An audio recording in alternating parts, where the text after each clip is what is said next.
The February 14th, 2020 meeting of the Planning Commission will come to order, please. Mr. Secretary, the roll call, please.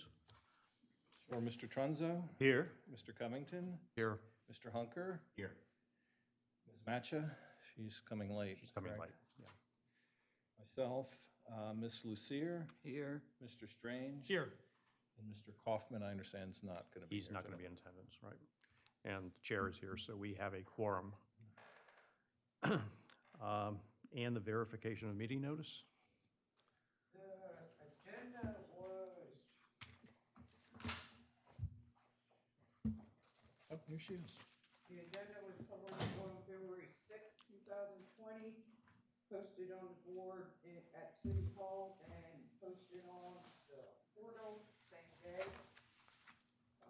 Public notice for the preliminary review of Partitioning Boy, you made it. 0120-01. You weren't arrested. Was posted on January 23rd, 2020. The published indicates that on January 28th and January 31st. Is post-press on February 6th. And Delaware State News on January 29th and January 30th. Signage was posted on the property, and property owners within 200 feet were notified for this particular partition. All right, thank you. Next will be the approval of minutes. I can see that our recording secretary has been very busy Yes. and has provided us with, has caught up on the minutes. Has everyone had an ample opportunity to review them? And are you prepared to move forward? Okay, just for the record, please show that Ms. Matcha is now in attendance. And also with respect to the minutes, they go back a little ways to a period in time prior to when a number of the planning commissioners were not yet seated on the planning commission. And so as to those minutes, I suggest that you just abstain from voting on the acceptance of those minutes. So I guess we'll start with the minutes for the meeting of April 12th, 2019. Does anyone have any comments or changes?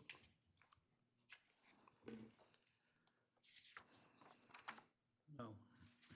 If there be none,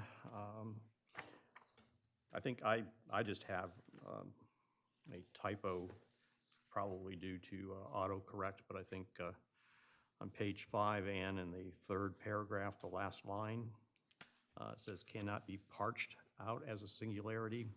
I think that should be parsed, P-A-R-S-E-D. That's the only comment I have on that. So with that, is there a motion to approve? I'll make a motion to approve. Is there a second? Second. All those in favor? Aye. Aye. And the record show that those members who were not members at the time did not vote. Can those members state it? Because when I go back through. Okay, and do you want me to do a roll, do you want me to do a roll call vote on these? If everybody that hasn't been on the planning commission can state who you are, so I can get it correctly put into the minutes for the next round. Saying one time. One time, well, okay, yeah. Well, I think we can say that it's Mark Hunker, Barry Covington, Rachel Matcha, and I believe, and Steve Kaufman, who is not present. Except for November 8th when you get Right, to it. yeah, Until we get there. when we get there. Starting November, we've been here. Yeah. Next would be the meeting of May 3rd, 2019. Are there any amendments or comments? There being none, is there a motion to approve? Approve. A second. All those in favor? Aye.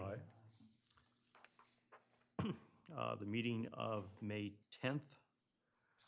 Are there any comments or amendments to those, to these minutes?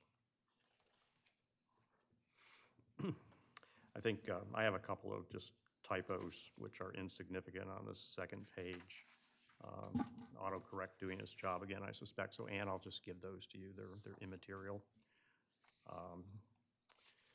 If there's no objection, is there a motion to approve with those typographical Scrivener errors corrected? Make a motion to approve. Second. All those in favor? Aye.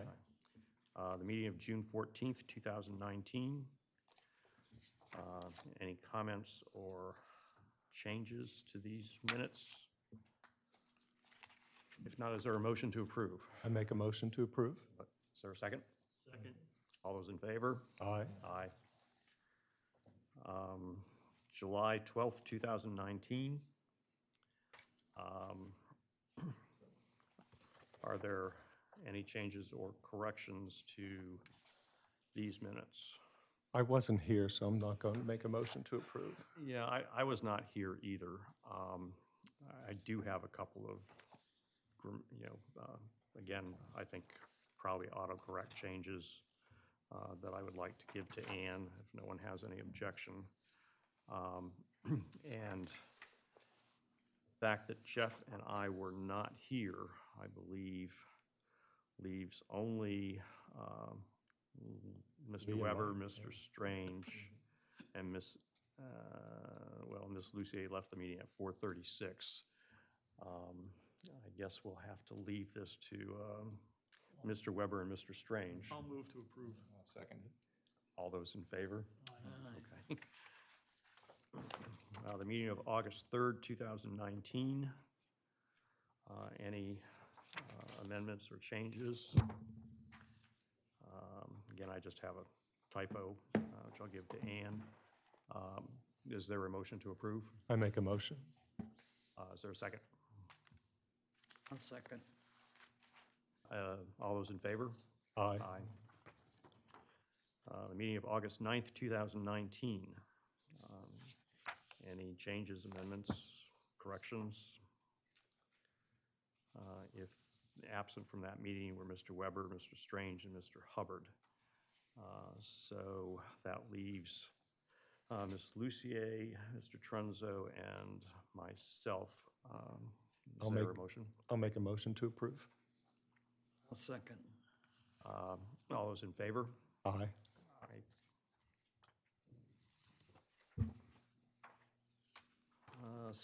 The meeting minutes of September 13th, 2019. Mr. Strange was absent. Any amendments, corrections, comments? Again, I have a couple of typos, but I'll give those to Ann. If there being none, is there a motion? I'll make a motion to approve. Is there a second? I'll second. All those in favor? Aye. Aye. Meeting of November 8th, 2019. And beginning with this meeting, all of the members of the Planning Commission who are present here today were members of the Planning Commission beginning with that meeting and are entitled to vote on the minutes. I noted one thing in the opening. It says that Chairman David Mellon called the meeting to order. I think that should read the Vice Chairperson, Richard Perry, called the meeting to order. Are there any comments, amendments, corrections to these minutes? If not, is there a motion to approve? I make a motion to approve the November 8th minutes. Is there a second? Second. All those in favor? Aye. Minutes of the December 13th, 2019 meeting. Are there any comments or corrections, amendments to these minutes? Yeah, Rick, I have a comment or question. On page 2, the top, the second full sentence, it says, there were a lot of comments throughout the survey response that dealt with concerns about social classification and class structure, such as keeping the city a middle-income community. I don't remember being a lot, and I don't remember any discussion about keeping the city a middle-income community. I remember we had discussion about, on the social aspect, they're both pro and con, I mean, both negative, that a lot of people are coming to town that were, you know, should I say, not particularly desirable, but also the other extreme too, but I just don't remember that there were a lot of comments about keeping the town a middle-income town, so. My recollection is, I would tend to agree with you, Barry. I don't think there were a lot of comments. There were, however, some comments in the survey results suggesting that we should try to keep it a middle-income community, but how, do you have a suggestion as to how you feel it should be amended? Well, rather than say there were a lot of comments, there were comments about. I mean, I just don't want it to appear that our goal is to maintain a middle-income community. I mean, that's not our purpose. No, I think one or more of us took the position that that was not our goal, and that was not something that we, you know, from a social standpoint, we're going to have any control over. So why don't we, if you want to consider amending these to simply say that there were comments in the survey responses that dealt with concerns about social classification and class structure. Sure. And leave it at that. I agree. All those in favor of the minutes as amended, as stated, is there a motion? I'll make the motion. Is there a second? Second. All those in favor? Aye. Aye. Aye. I'm going to abstain because I think it's okay. I want to listen to the tape and see what we talked about there. I'm not, I'm okay with the changes, but I'm just sort of curious about that. So I may report on that next month. Okay, that's fine. I totally understood. Want the minutes to be reflective of the actual discussion that took place. Minutes of the meeting of January 10th, 2020. Mr. Hunker was absent. Are there any comments, changes, or corrections to these minutes? I, again, have just a slight typo. If there being none, is there a motion to approve? I make the motion to approve. Is there a second? Second. All those in favor? Aye. All those opposed? Okay, Good work. and we have Busy. done what you asked us to do. I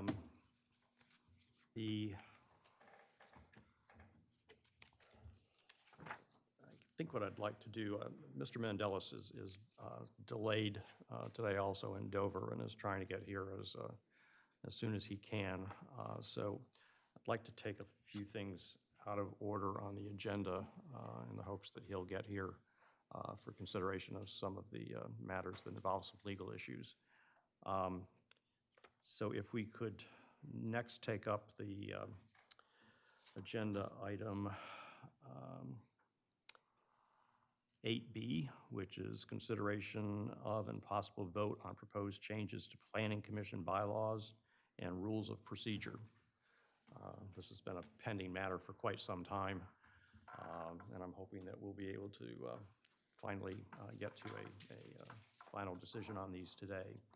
I made, and I believe all the planning commissioners have, updated copies of the proposed amended bylaws and rules of procedure. I really made only one significant change from the last version that the planning commissioners have seen, and that is with respect to moving Section 10 of the current bylaws to the rules of procedure.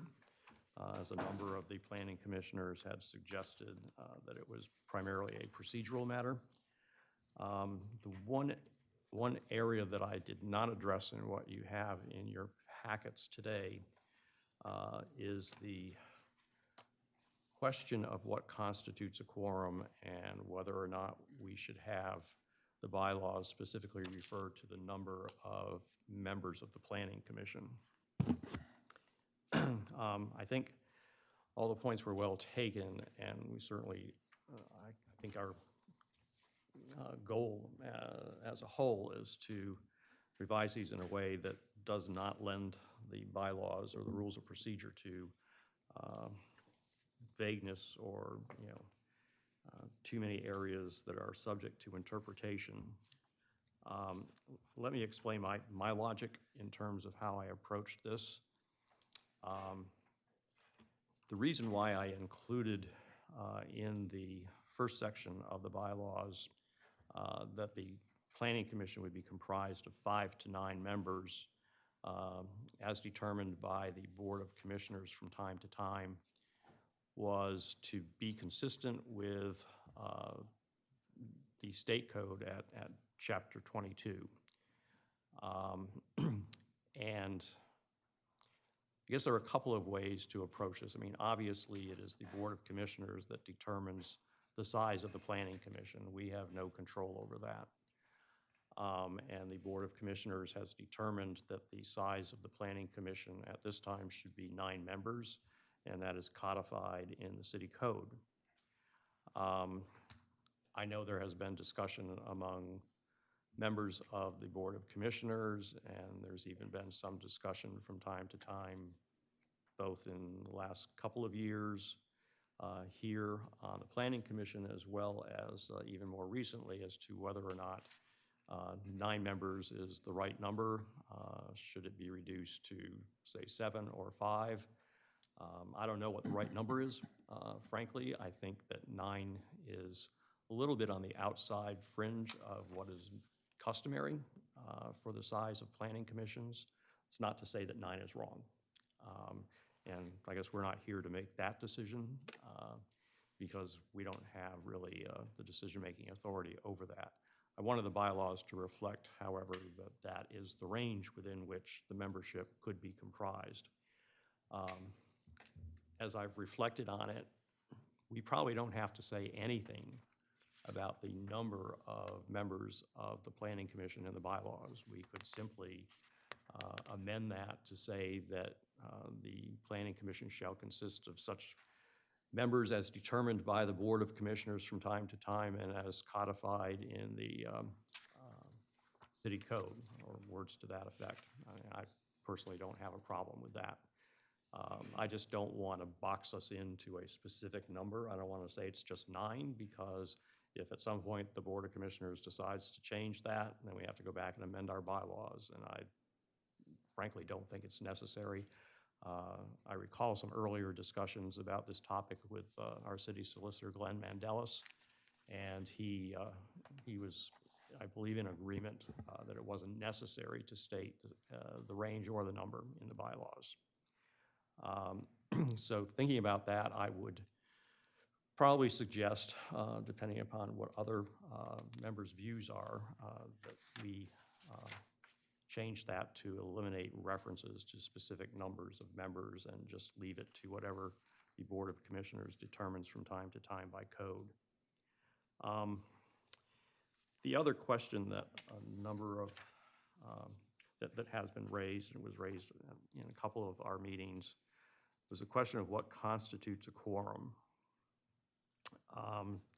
We are governed by Robert's Rules of Order, and I acknowledge that Robert's Rules of Order is the best legal term I can come up with for how Robert's Rules defines a quorum, is that it's squishy. And again, a couple of members of the Planning Commission suggested a specific number be designated as the number of commissioners that constitutes a quorum. I'm reluctant to go down that path, again, because we're sort of at the at the whim of the Board of Commissioners in terms of how many members will actually comprise the Planning Commission from time to time. So if we were to say 5 members constitutes a quorum, and that's what the bylaws say, we could find ourselves in a situation where we suddenly are in, it's determined by the Board of Commissioners we're going to be 7, and, typically a majority of 7 would constitute a quorum under, usual circumstances in most bodies. So that number would be 3 and not 5, or 4 and not 5. And so I still hold to the view that rather than specifying a specific number that constitutes a quorum, that it be a majority of those members present and eligible to vote.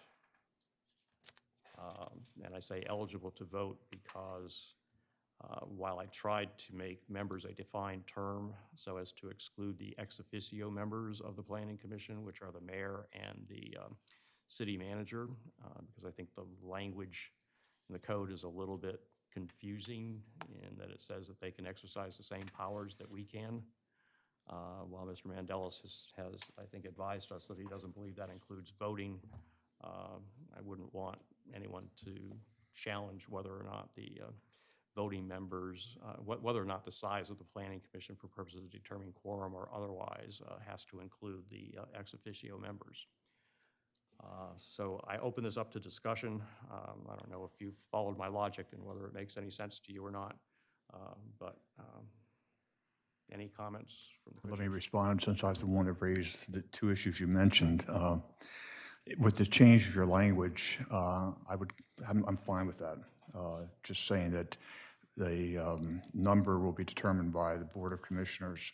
I think we need to put in there, though, a quorum does, is constituted by a majority of those eligible to vote. So if we have 9, it's 5. If we have 7, it's 4. I would agree that that was my intent, certainly, in how a quorum would be determined.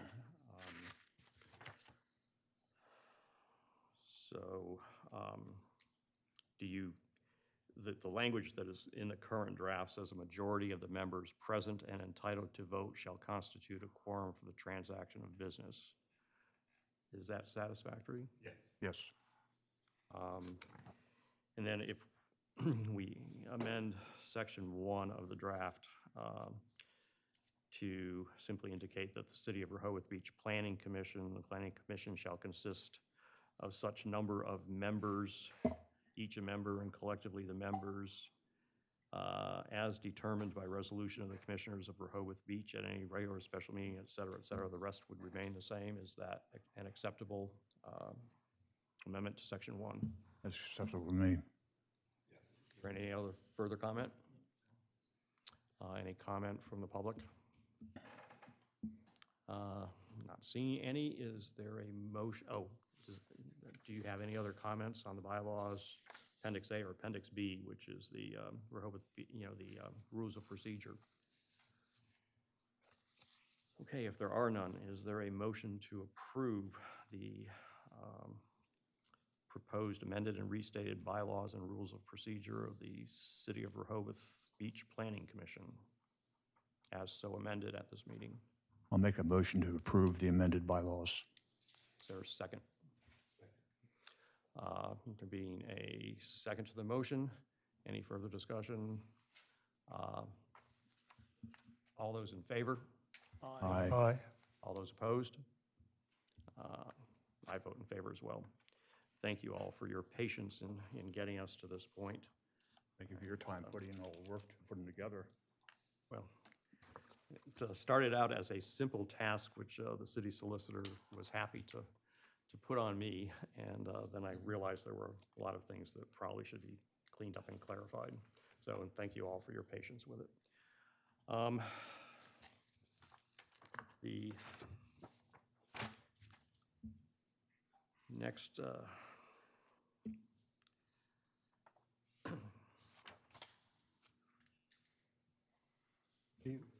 I'm wondering if we should start a discussion here. Yeah, and well, yeah, continue. yeah, because we don't need Glenn for that. Okay, the next item that we're going to take up now is item 8C, which is a discussion regarding City Code Section 236-30, Site Plan Required Purpose Consideration.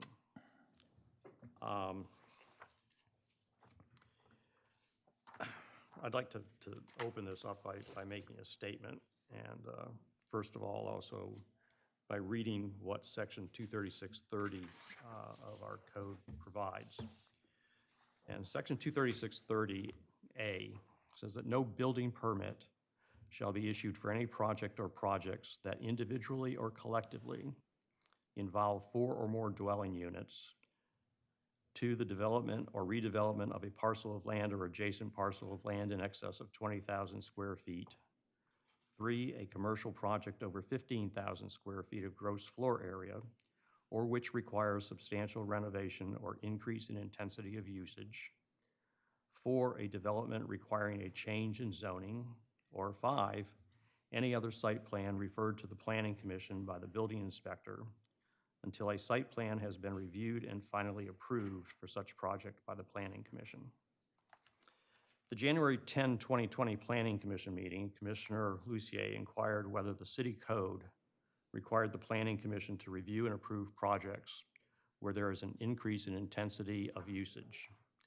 The answer to that question is yes. As chairperson of the Planning Commission, I want to make sure that it is clear that it is the responsibility of the Planning Commission to ensure that city code provisions are applied to development projects in a manner consistent not only with the code, but also with the goals and objectives set forth in the city's comprehensive development plan. It's important for applicants, the public, and other parties involved in the process to understand when projects need to come before the Planning Commission for review and approval before a building permit can be issued. Transparency is important. Section 236-30A sets forth a series of criteria that specifically establish when certain projects must come before the Planning Commission. Most of those criteria are pretty straightforward. In addition, Section 236-30A contains language that, in one case, requires that the building inspector interpret subjective language criteria and, of necessity, exercise reasonable judgment as to whether the project requires Planning Commission review and approval based on that interpretation. Those cases involve commercial projects that, among other things, require, quote, substantial renovation or increase in intensity of usage, close quote. Thus, the building inspector must determine under Section 236-30A3 what constitutes substantial renovation or increase in intensity of usage as applied to any particular application. In the other case, Section 236-30A5 confers broad discretion on the building inspector to refer any other site plan project to the Planning Commission for its review and approval. To put this latter provision in context, the Planning Commission is charged with the responsibility to assure that the CDP is implemented by reviewing development applications on a case-by-case basis. The CDP embodies the vision of our community, and that vision is fulfilled and built one project at a time. Particularly in those situations where significant development projects have the potential to impact our vision, or where public interest in a development project is high, those development projects, among others, deserve the attention, review, and approval of the Planning Commission to ensure that the development project is consistent with the mandates of the CDP, even if they do not squarely fit within one of the narrower criteria for review and approval.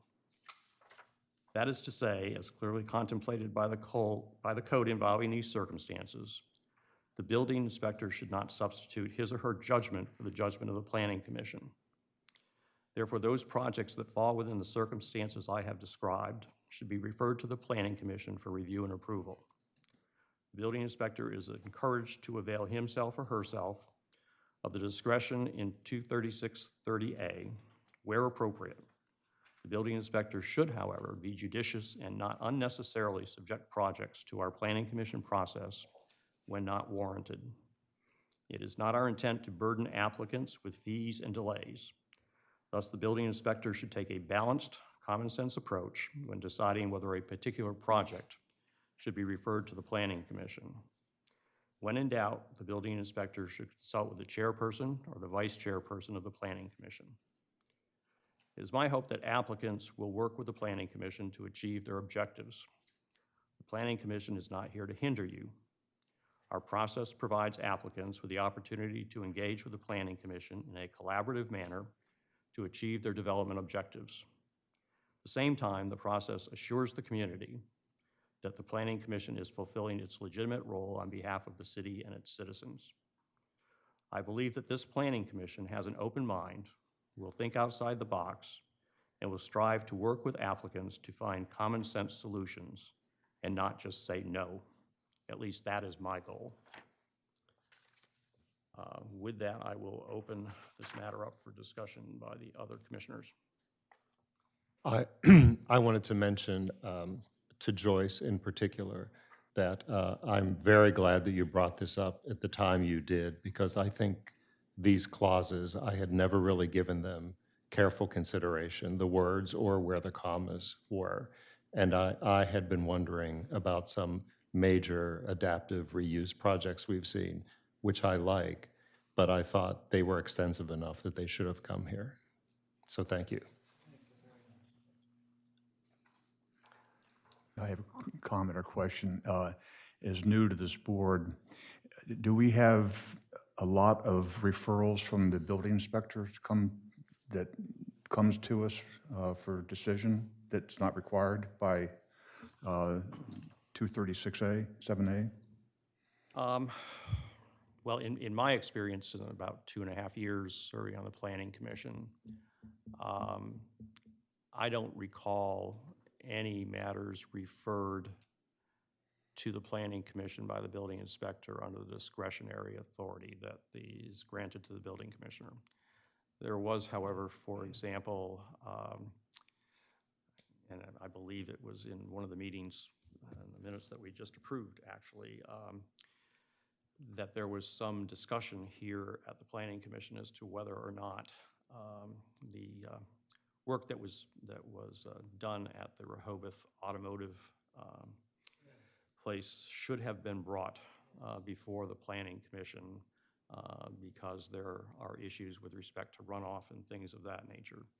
And I think there was a general consensus of the members of the Planning Commission at that time that was exactly the kind of situation over which the building inspector should have exercised the discretionary authority and brought that matter before the Planning Commission. Obviously, we have property owners who feel that they have been adversely affected by the renovations that took place there. You know, that along with some other projects that some of the planning commissioners and even members of the public have brought to my attention. You know, again, as Mr. Trunzo said, there are a lot of adaptive reuses that have taken place, particularly in the last year or two, which, you know, I think, you know, at the end of the day, you know, greatly enhance the city and are, you know, welcome reuses. But if you look back at those projects, which we didn't have an opportunity to review, I think it's hard to say that they didn't involve substantial renovation, for example. And there are currently some things being proposed that without question, I think, as Ms. Lucier when she first raised this question, certainly do involve an increase in intensity of usage. And, you know, those words are in our code for a reason. And the Planning Commission is responsible for seeing to it that the code has meaning and that our CDP has meaning. Our CDP, you know, has the effect of law, and anything that impacts the vision of the city, the goals and objectives of the city, and the plan as set forth in that CDP is the proper purview of the Planning Commission.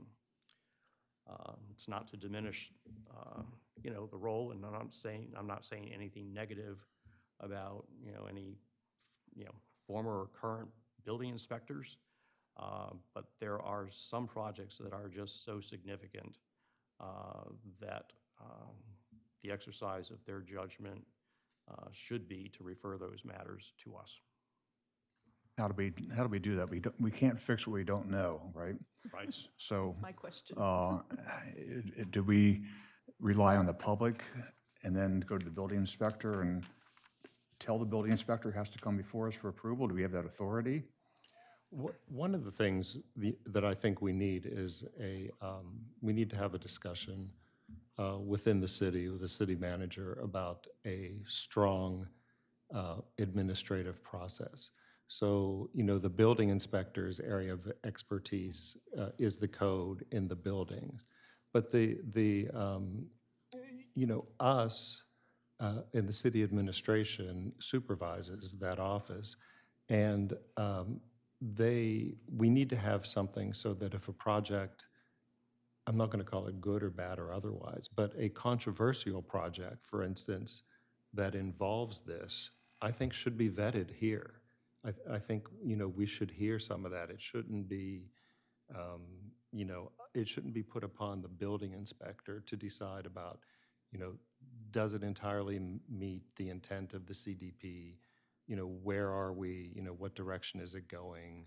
Which way the tea leaves are going in terms of public sentiment? That's too much for a building inspector. We should have another administrative process that says this is a complete change in use, and even if we believe it to be mostly positive, I would like to see at least the chair have an opportunity to vet and affirm that it should not come here. So I mean, I would agree in kind of the business world, we would call that more of a governance process, right? So I'm not sure what that looks like here. We would have to obviously meet with the city manager to come up with that. But to your point, we absolutely should either see some type of a summary or have an opportunity of a review to determine if it's something that should come before this body, in my mind. Definitely need, we're getting there about this, if we are interpreting this to mean that more things should come to us or via or through us, I mean, having that conversation with the city, with getting it on the radar and having if you can handle it through regulation and city management versus having to go back or requesting from the commissioners or something to finer point or whatever. But if it says it, and it seems to be that it does say it, raising that point, not everybody was around when, well, I don't know when this was written, when 236-30 was written, but I certainly think that's some subset or joint meeting or discussion would be really helpful, because that's who then would direct the. I also think, Rick, your idea, the ending is good. I mean, we're not here to make it harder on people. We can move quickly, but I mean, some are going to be just, it's okay, and that's out. We don't have to do much, but some are major. But it, again, go back to the chair or the vice chair, right, to make that decision. If you can see the slate of projects that are coming through and even have just a summary from the building inspector that you have an opportunity to review, then you can say, these are the ones that we probably should just spend a little time on. And I think also if there's complaints or inquiries from the public, where does that go to? Who gets those? Good question. That's, it's a chicken and egg kind of thing, I guess, because we first have to learn about it. And oftentimes we learn about projects that are significant and involve, substantial renovations or increases in intensity of use by press reports or Social media. social media. Right. Or And that's- complaints. Or complaints. commencement of construction. Yeah, and I think Jeff is correct in that we probably need to talk with the city manager at this point, see if there is an administrative way to solve this dilemma to ensure that the Planning Commission is brought into the loop on those circumstances that we've been discussing here as appropriate for review and approval by the Planning Commission. But also as we move forward with our CDP analysis and our suggestions to the Board of Commissioners for action items, I think clearly revisions to the code are needed in many areas, and perhaps this section is one that could also be much clearer than it is currently. I have to admit that language in this section is a little bit confusing and terminology somewhat inconsistent from subsection to subsection. So definitely something we're going to need to address. Or could it be in a process where it goes to you or Jeff? I'm just thinking on behalf of the applicants that, they shouldn't have to wait a month to find out whether they have to come before the Planning Commission, only to maybe miss the next cycle and, be delayed by 2 months or something. Can the two of you in effect act as the grand jury in some ways and determine whether it has to come to the plan, within a matter of days? And Well, that's sort of what I was suggesting, and, Yeah. and that certainly makes sense to me. I mean, the goal here, as Joyce just reiterated, as well as not to, impede progress, and certainly not to slow down and hinder,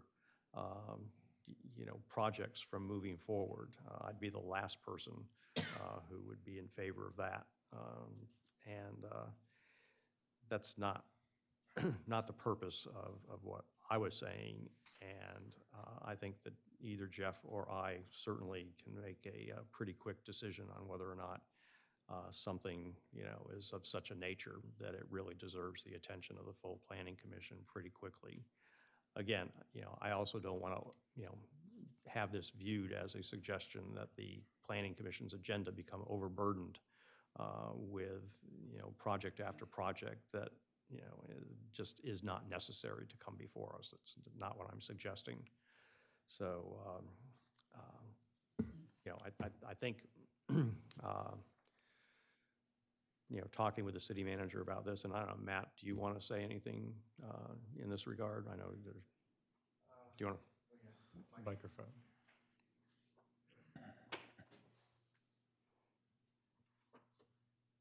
Was it on? No, it's on. I just have two concerns. Obviously, number one, property rights. And number two would be unjustly holding up the applicant, as you mentioned. That's basically the only concerns I have. Well, my concern is that, you get into this and then you have a situation where a 2-bedroom cottage is being demolished and replaced with a 6-bedroom house. And the neighbor then says, this is clearly an increase in intensity of usage, and therefore should go to the Planning Commission. Well, but the intensity of usage provision applies only to commercial development projects. Okay. Not Right. under state code. Not under the state code. It does under our code, but. Right, but the state code exists, of which the CDP is a part of. So it's, it's an issue. But I to that point, and to Lee's point, I think what you're proposing is a good stopgap measure. But I think the reality is that we're all volunteers. And we have employees by the state that perform specific job functions. And the building inspector, his job is to inspect to the code and to the building code. And for a long time, he also had to deal with trees. We subsequently, a few years ago, hired an arborist because it was significant that we really needed an arborist. And I think we're reaching a juncture, which we probably reached a while back and have not done, is we need a full-time planner who has a completely different set of qualifications than a building inspector. That's not to say one is negative or positive, it's the fact to say that they are very different. And how you look at things and what you look at are different. And the planner, although is required to abide by the code as it exists, the planner is also required to look at it from the perspective of the CDP and the state code. I think ultimately that's where we need to be, which would address directly your concerns and Lee's concerns, and I think the public's concern, like, oh, Jesus, another loop I have to jump through. Because by having a full-time planner, they're evaluating continuously the minutia of what's going on, and then are in a position to alert people as to trends that may be forming that may not be healthy. But it doesn't affect that particular specific decision, but it can inform future decisions. And that's, I don't want to say generally how the way things work in the evolution of an urban form, but that's generally how things work in an urban form. And we're a day late and a dollar short in that evolution. We're on the short end of it. So I would recommend doing what you just said, but at the same time, also proactively looking at eventually that the city look at having a full-time planner. And that planner, as a point of contact, would then do, as Rachel pointed out, in business, you have experts in specific areas who then in turn feed it to advisory groups, such as your board or otherwise. And I think that would be appropriate in this case. That would be my recommendation. Back to what Rachel said and what you just reiterated about the governance piece is, again, we all have served in different ways here, but before you get a city planner, which my kid will come out of high school by the time that might happen, but but if you want to affect the change, or you want to have certain commercial things come here because you think it is changing the aspect or the percentage of use, you really have to get that governance change at the government, at the Sharon and other people layer. It is not going back and asking from the commissioners. It is to say, this is something we have, this is happening, because you're not going to hear about them unless there's a policy that says, if there's this use of X percent, it should, whether it's holding up the property rights piece, completely separate in my book here. But it is the effect of what's in the regs and what could possibly affect that could be done quickly, but you won't hear about it. It only becomes, the planning commission will become the sticky thing that holds up things only if you hear about it 7 weeks later. But in the process, when somebody goes to apply or looks, and there's this guidelines that the city sets down, it's no different than how you would pick up waste or the outfall part. You have a guidance that comes. I think that's the gap that, and we're supposed to not just be there to give advice, right? That's our idea. So I love your idea of raising this 236.30 up, and then seeing what is possible. Not to be the fly in the ointment, but just being the arbiters of, what should, following the regs. So And I actually think you bring up a really good point. So, back to the process that you're proposing, it really should be something that you get visibility to when that application is made, right? So that we aren't holding people up later in the process, that you can actually have an opportunity to kind of get that visibility. And as you follow it along, you can make that determination, before we're in a situation where people are feeling like we're holding them up, or they're missing that next phase, right, to get to, so that you can decide, when or if it should come to this group. So somehow, just on that front end, you need to get that visibility to those projects that people are requesting. Does that make sense? Yeah, it does. And I think we can accomplish that in the interim here through an administrative process. So I'll work with the city manager and report back. And That's in okay. our world, we call it a pipeline report, so you can see Right. what's coming down from a project perspective. Yep. Okay, is there any further discussion on this topic? No, okay. Did we do correspondence? Well, we can start the CDP. Yeah.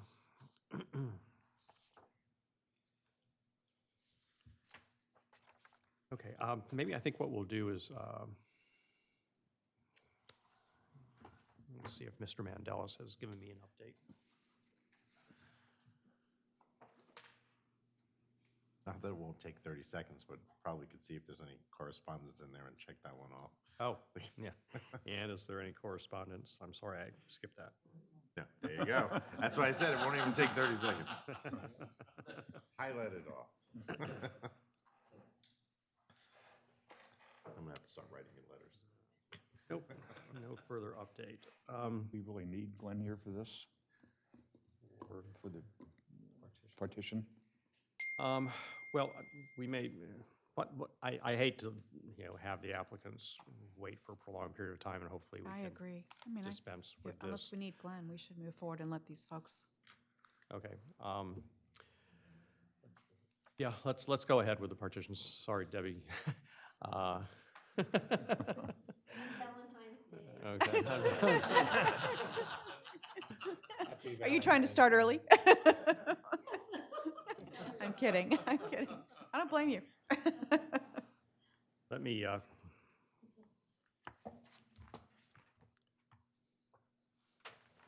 first, since we have a number of new members of the Planning Commission, set forth the purpose of a preliminary review meeting as set forth in our code. The purpose of a preliminary review meeting is for the Planning Commission to determine if the application is substantially complete and accurate as submitted so as to warrant further consideration, to receive preliminary input from adjoining property owners and the public, and in the case of an application determined to be substantially complete and accurate, to determine whether additional information is needed from the applicant or others, and whether there are legal or factual issues that need further clarification prior to final action by the Planning Commission at a subsequent meeting, and to determine whether the proposed subdivision meets the definition of partitioning or minor subdivision as defined in section 236-3. Under our rules of procedure, the city staff presents their views on the application first. Mr. Janis, do you want to proceed? Thank you. Good afternoon. Has everybody had a chance to read my report? Yes. So in the interest of Debbie's Valentine's Day and keeping everybody awake, I'd just like to surmise basically that in the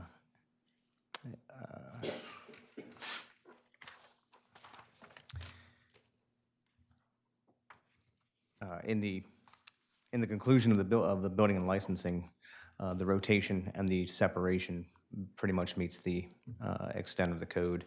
And to that fact, they have done pretty much the same thing right across the street. Just on the conclusion, as of this date, it's important to note that no application for any building permit has come in or for either of the lots that plan to be partitioned. And then any document that has been submitted up until this point that shows a footprint has not been approved up to this point. So, and any documentation that shows that you're not actually reviewing the footprint, you're just reviewing the lot itself. Subdivision. Correct.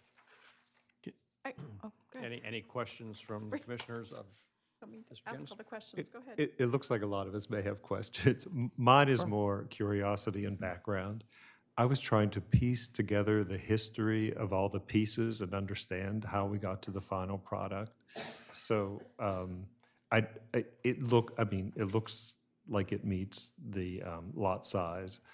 Do you have any history or just sort of anything you can tell us about all these pieces? Because I just don't understand how there's so many pieces over so many periods of time that happen. I don't understand the land records from that far back.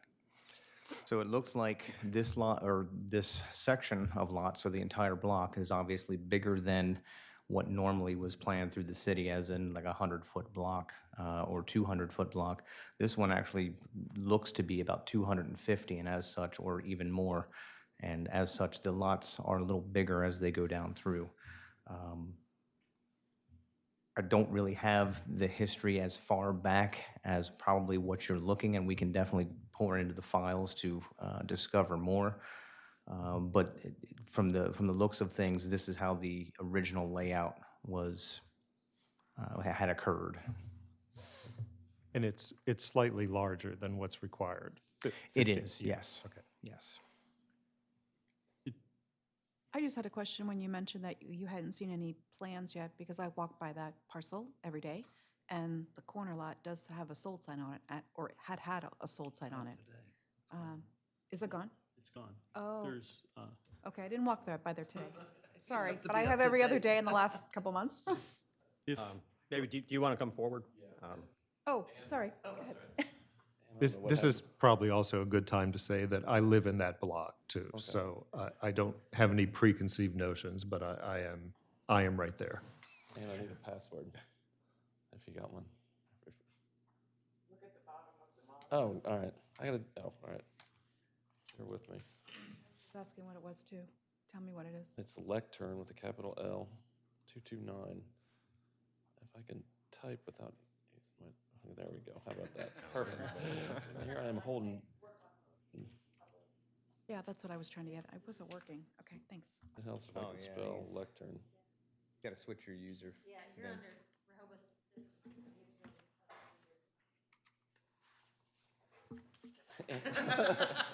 While she's doing that, so I'll go through some preliminary information. Again, Vince Robertson with Parkowski, Gerken, Swayze on behalf of the applicant Evergreen Companies, and I'm here with Ron Wilkins from the Evergreen Companies. I got into this a little bit late after they had filed it, and to your question, one of the first things that I did was have a conversation with my clients about how I can't have big for sale signs on the property, so that's all come down and it's not for sale. With regard to the properties, as Matt said, the frontage on Scarborough was originally owned by one family. There's a letter in the record from Bill Schaub, because he did the settlement on it. In the title search, back in the 1940s, they divided the property up, and for whatever reason, they didn't divide it by the way the original lot lines were laid out. And that, I think, predates everybody in this room. I'm not even sure if Rehoboth had a planning commission in the 40s when that was done. People just divided stuff up, and that it's just tracked through that way ever since then. Like everybody else, I'm going to try to keep this pretty straightforward, but we could come in, thanks Ann for fixing it too. This is what the current condition is. We could come in right now and do an administrative sort of over-the-counter partition. We're not even coming to the planning commission, no offense, but that's in the code, and we could do that lot separation. What they want to do, though, is switch it and turn it 90 degrees so that everything fronts on Hickman Street. Now, there's a couple of benefits to that, and these are the same benefits that Evergreen did on Laurel. Yeah, thanks. A couple years ago, and it's sort of the same thing. One is that it enables sort of the two lots to have their driveways further away from the intersection of Scarborough and Hickman, so that's a safety kind of issue. The other thing is, and to Matt's point, he's correct. There's no building permits or finalized plans. That's sort of a catch-22 because everybody says, "Well, what are you going to do with it?" And it doesn't really affect the outcomes. Though some people show plans with proposed building foundations or placements on there, but with turning the lots 90 degrees, it also potentially enables there to save more trees that way. There's a couple big trees along Hickman Street that this way would be in the front yard setbacks that, and I don't know how it's going to come out in the end, but if you did it the way they both fit Scarborough, you'd probably lose a lot more trees on that property potentially. So that's a couple of the reasons why they turned them. Also, it'll be consistent with the sort of the streetscape when you go up Hickman that way as well. The lots are oversized. They're in excess of 5,000 square feet. We don't see that all that often in Rehoboth. They're actually 5,100 square feet, being 50 by 102. They will satisfy the tree density requirements, particularly when they pull a building permit. That's going to go through that whole set of hoops to make sure that everything complies. Same with FAR and lot coverage. Right now, it satisfies all of that because there's not a house on it anymore. Really, that's essentially the meat of the whole application. As the chairman stated, this is sort of the stage where, we come in preliminarily and see if there's any questions. I know there's an opportunity for the public to comment unless Mr. Becker's bought a house in a neighborhood I didn't know about. I don't see anybody here from the public on that street. So what we'd ask is that you all find that it's substantially complete so we can move forward and do sort of the same presentation, but actually have the hearing next month in March. So, thanks. Two questions. I have Sure. questions for Vince, but also, is Glenn, he's in space, we don't know? Space, probably not until 3:30. Okay, Vince, I assume you know that his inquiry to you, where that came from?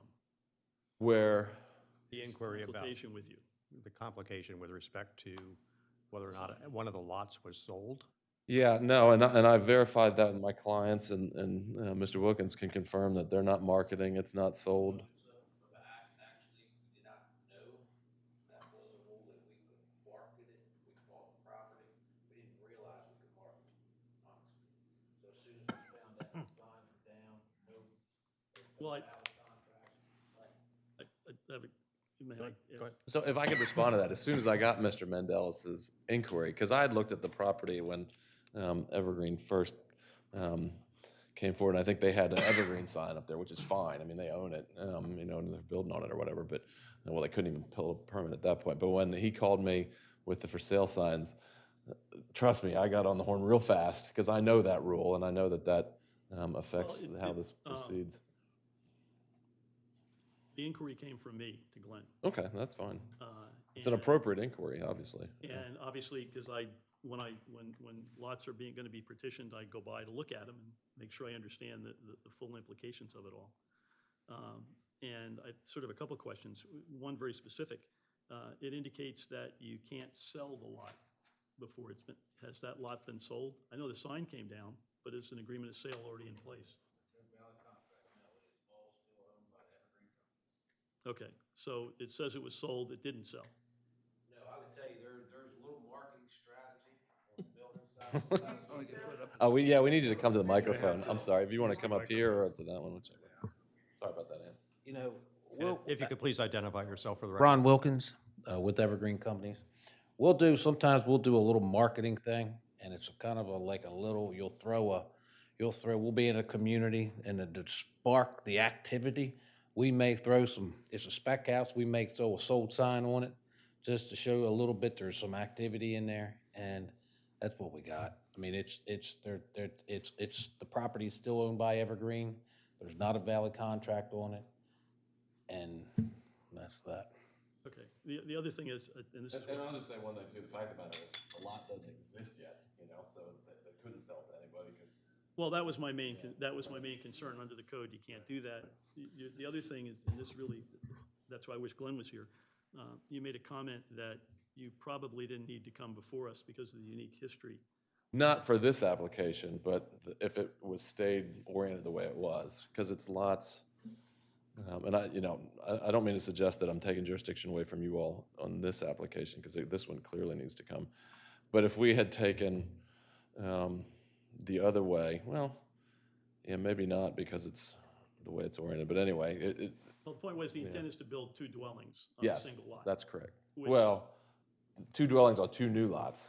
Two new lots, Yeah, but right. what I'm saying is, that's why the fact that the intent, the apparent intent, was to build two dwellings, and therefore you're into subdivision, et cetera. But prior to that, with regard to the comment with regard to how the area of South Rehoboth was laid out, and earlier from that, and you'll recall from your history of knowing it as well, that the original Rehoboth Beach Realty Development something or other company, there were 25-foot lots. Right. Which at that point in time seemed to make some sense. And of course, over time in history, in the ensuing 100 years, 25-foot would be insufficient, and so the code calls for a minimum of 50 by 100, resulting in the need for, when you go to partition a lot. My concern was within the code that you would need to do this, but also within the CDP, which has a series of other considerations which go into other aspects that are required under the state code. And what I'm talking to, and it may or may not end up being pertinent to this particular one, but I think it's something that we're starting to see, and it was really what we saw with all of the results that were coming in from redoing the comprehensive development plan and the change and transition within the city itself. And it's something in the planning world we call the chain of causality. which basically mean, the simple translation is for want of a nail, and the result of that is, the kingdom was lost. And it's sort of coming into play with something like this.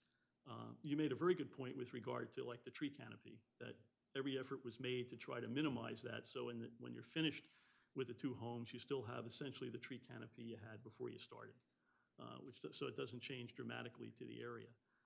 I also noticed on the application that it indicated it would have no impact. Let me get in here for a second. Miscellaneous matters.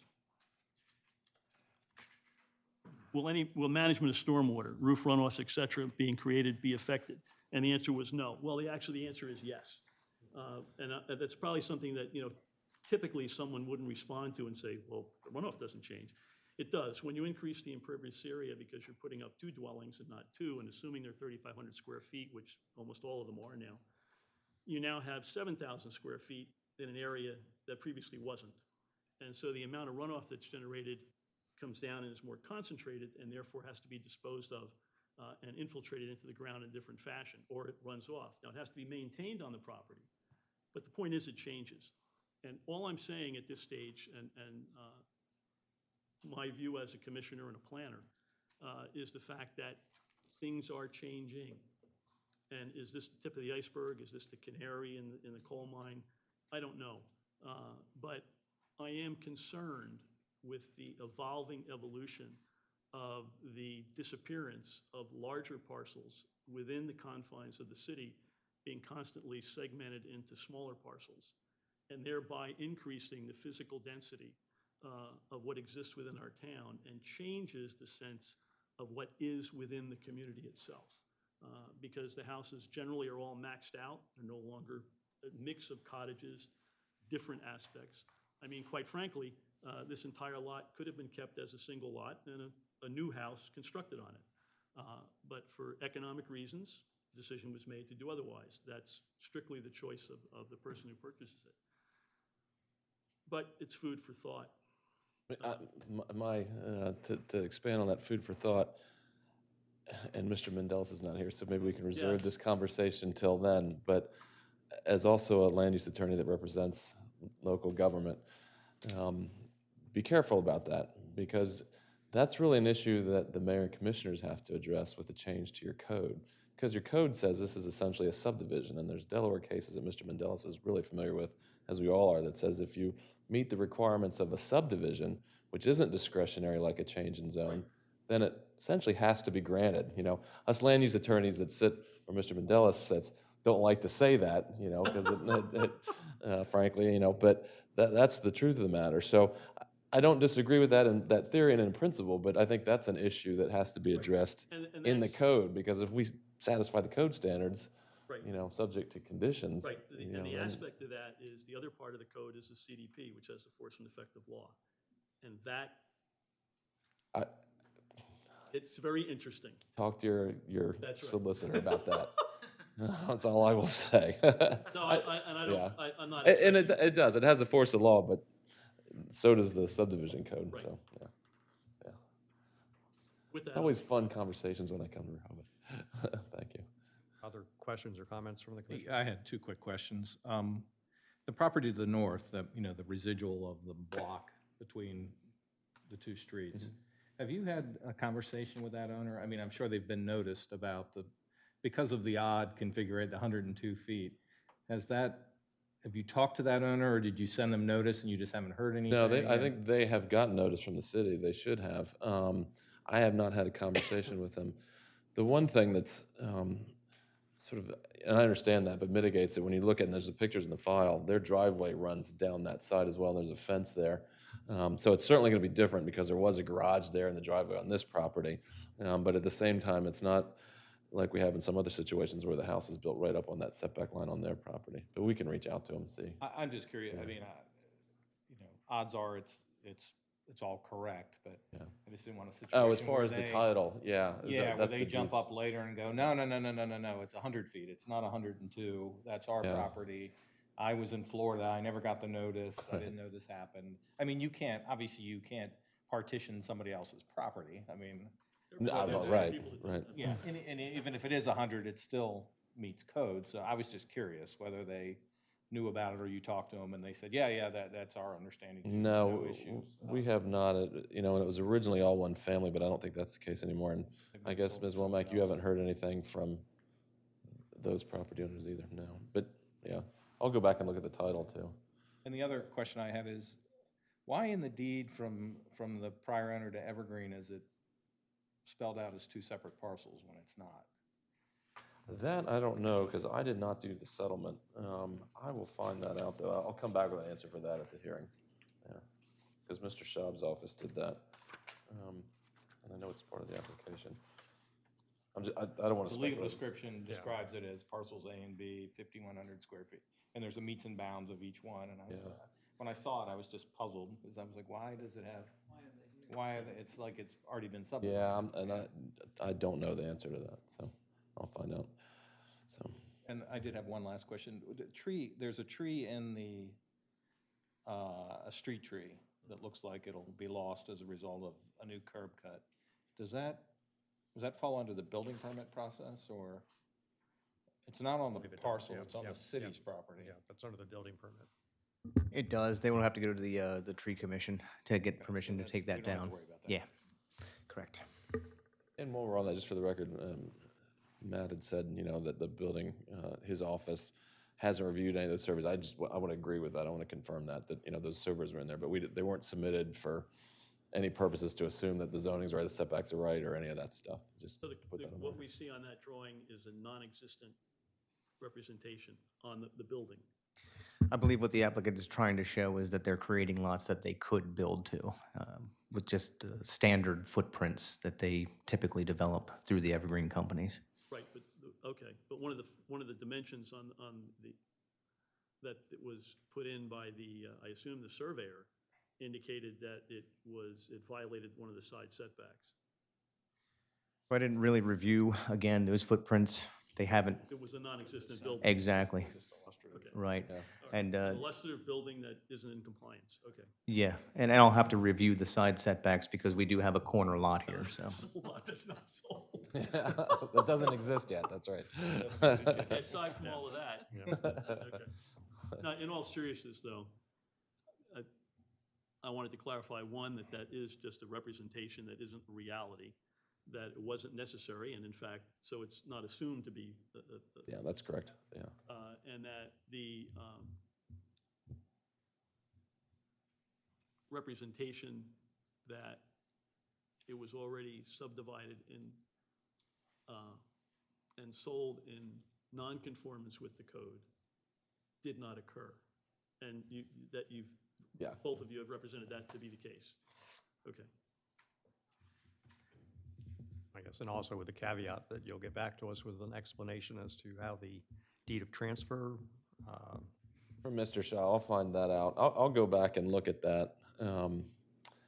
I'll be honest, that deed, that I didn't pay really that much attention to that, because I'm looking at the surveys and make sure everything complies with the zoning code. And if there is an issue with it, and we need to do a corrective deed or something else, we'll take care of that. No, I understand. If it was drafted in a way it shouldn't have been, we'll fix that. I think, curious to know how you Yeah. convey lots that don't exist yet. Are there any other questions or comments? Any citizen comment? I'd like to say a little bit more about it. I'm at 311 Scarborough, and right in the middle of the block. Same block? or- Yeah, Okay. in between Laurel and Hickman. Okay. I'm right smack in the middle. Okay. You're not the neighbor with the 4 or 5 feet that we're talking about, are you? With the, The next door neighbor, you're not. I'm not the next door Okay, neighbor. all right. We were noticed, so Okay. because we were noticed within 200 feet, I hope the other neighbor was as well.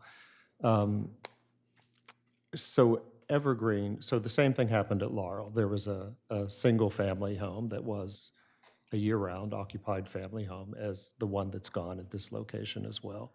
So, Mike, your comments about the changes to town, are not issues for the subdivision of this lot, but they are illustrative in the aggregate for what, things that we're talking about in the CDP.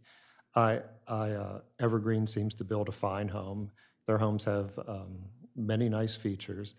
I talked to representatives there as the homes on Laurel were being built. And one of the things I liked about Evergreen is that they did preserve the large trees and worked porches and things so that those large trees were preserved on Laurel. And they did plant more trees than were required, and they did a high-quality job with that part. So I'm happy that they're continuing to develop with some sensitivity to environmental matters and what the values of the community are. Thank you. Yeah, you're welcome. That being said, you knew there was a comma, but coming. I was ready to go sit down. Comes the butt. I was glad that somebody pointed out in the application that there were no environmental concerns, because I think the other box should have been checked, because 2 houses are different than 1 house with impact on the environment. And that could be our job in terms of the code and the instruction. So I wanted to point out that the company appears to want to do the right thing. And they've demonstrated that they've done it, and I hope they will continue to do that. And I hope we can get our procedures and everything in line so that people realize that is definitely a change in terms of what happens with stormwater and lot coverage. And, of course, those issues are percolating to the top of everybody's concerns. Sure. And I'll just say, I was the one that took that prior Evergreen one through and got it approved. And you're right, they were real concerned about that. There was actually a big tree that was really pretty dead in the middle of it. And they oriented the lots so that would come out before it fell on somebody else's property. But they did a really good job of trying to maintain those existing trees rather than plant a whole bunch of new ones, even though they did do that. But I'm a proponent of keeping all the trees you can. So yeah, with the application, that's always a little bit tough, and I respect the comments because they're valid. It's sort of, you get into, what's there now? All right, it's 1 downspout, or 1 house, I should say, with downspouts on it. But for as long as I've been doing it as a planning commission, there's always that question of, what are we approving? Are we approving houses or are we approving lots? And if you're approving lots, then it's actually better now because it's all pervious, pervious, because there's nothing there. That's, you know what I mean? So it's how do you answer the question and, try to be as truthful as you can, but no, point taken though. So, thanks. The other thing, No, go ahead. well, I'll wait till you're done. we do have a comment from Steve Kaufman as well. And it's going to be in terms of foreseeing the future and what's going to happen. So he did make a comment to me to please ask about the rationale for the placement of the driveways, and specifically a long driveway versus 2 separate things. So I don't think that's in our purview now, but, if there's thinking that you want to share, that we can share with Steve. Okay, That might I be will, and I'll answer that. And I don't mean to give a non-answer, but the fact of the matter is, if you all see fit to approve this, hopefully next month, it's going to come down to, unless you put a condition on it, it's going to come down to, whatever the purchasers decide to do, what fits their needs the most. Yeah, because I saw there was those side-by-side ones, which is a bigger curb cut and lots of parking, on Scarborough more than if you just do one. So something to consider. So, yeah. And so that's one person's comment, which we wanted to get out there. But the exact issue about impacts on parking and other things, I didn't want to represent his comment as the opinion of the Planning Commission. No, but that's fine, because that gives me a heads up that I'll get that question from Mr. Kaufman probably next month. So I was going to say, thank you for that comment. I appreciate that. But I think that indicates that many of us on this Planning Commission may be looking at things a little bit differently than previously from the standpoint of our future of the town itself, and the sustainability of the town. and I know I tend to get academic sometimes, I can't help that because I teach, is the fact that looking at the livability of a community, it can either go to hell or it can continue to prosper and get better. And sometimes the proposed solutions to keep it prospering end up being the worst possible things you could possibly do from a future standpoint. And I think we are evolving a bit currently in Rehoboth, and I think that the latest input from many, many citizens and residents and non-residents alike is that they see change occurring. In some cases, they think it's positive. In other cases, they think it's negative. In many cases, recommendations were made that on the surface look like they make an improvement, but in fact could be disastrous if they were implemented. And I can make that statement only from the standpoint of looking at numerous communities who went down very divergent paths, and those that flourished and those that failed. So it becomes a real challenge. And to your point, Vince, right, there is the code and the law that the citizens follow and that you follow as an attorney and applicants follow, and they hope they do the right things. And then some of the stuff gets a little bit fuzzy, which is dealt with by the building inspector, the tree arborist, or us and what we do. But I think we're probably going to be, especially in light of the CDP, which is being worked on right now, and eventually Debbie's going to get to talk about, sometimes before the end of Valentine's Day, starts to become very important because the whole concept here of looking, and from the comments that you've heard by others, I'm glad I'm not the only one that thinks like this, from the standpoint of preserving what is good about Rehoboth Beach and what is vibrant, and not accidentally having it be destroyed by a series of small things that nobody thought were significant, and yet when they're accumulated up, they end up being very significant. So thank you. And I would say, and this is not related to your application, but the signs that you put up, which you had hoped would create certain marketing opportunities, when I read them and I looked at them, it had, as a planner, a few of the statements ended up having red lights go off in my head from the standpoint of the implications of what were said. So it had a separate purpose. If you were a buyer, you would have said, great. If you're a planner and not the buyer, you would have looked at it and challenged it differently. So there's pluses and minuses to everything. And if you want input on that, I'll give it to you and not part of this. Thanks. Any other comments or questions? If not, guess it would be appropriate if you deem it to be that we determine that the application is substantially complete and that it be moved to a hearing at our next regularly scheduled meeting in March. Do I have a motion to that effect from someone? So moved. Do I have a second? Second. All those in favor? Aye. Aye. All those opposed? Motion carries. Thank See you you very at our much. next meeting. Thank you.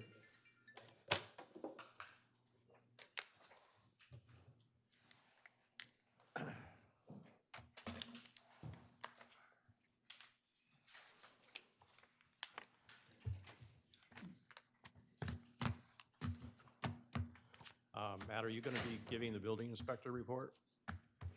I wasn't going to,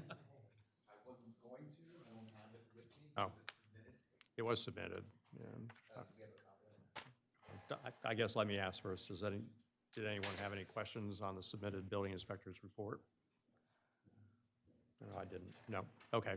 All right. Thank you, Matt. Have a great weekend, guys. Thank you. Thanks. Debbie, it's us. Wow. Sorry. regular scheduled meeting for you, Sorry you Debbie. ended up last on the agenda. Rick and Jeff owe me. This wasn't what we talked about. No, I'm just playing. Debbie Pfeil with KCI, here to talk about your CDP. There's one clarification I'd like to make on the perception of the CDP. So I would prefer, if we can, we have not devised our CDP. So to speak about the CDP to new applications without it actually being a document yet, we can play positive and negative on every application. So your current CDP is the one you should be looking at for any applications coming out. We still have a lot to work through. And I'll just give you an example. When you look through your current CDP and you talk about environmental, it has to spell it out in there. If it does not, we talk about force of law. If it does not, it's a recommendation, and your last CDP is very, very visionary and probably less specific, which our document will be a little bit more specific on goals and strategies, but the implementation of what you can and can't do always comes through law, through the code. So, and I know it's a force of law of state, but we still have a long way to go on the CDP, and we can talk about the surveys and how they kind of form and how they don't. We're just not there yet. We don't have enough information, or it's not a viable document yet, so we have to use the current one. So I just want clarification because I don't want people to be scared of the next one coming up or excited about the next one coming up. We'll reveal that when you guys are all ready and you feel comfortable with it. So, Jeff, do you want to do an update, or do you want me to go with what?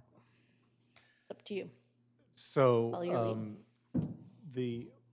We have a number of things we want to accomplish today, and Rick and Debbie and I met earlier to try to organize our thoughts, because time is short.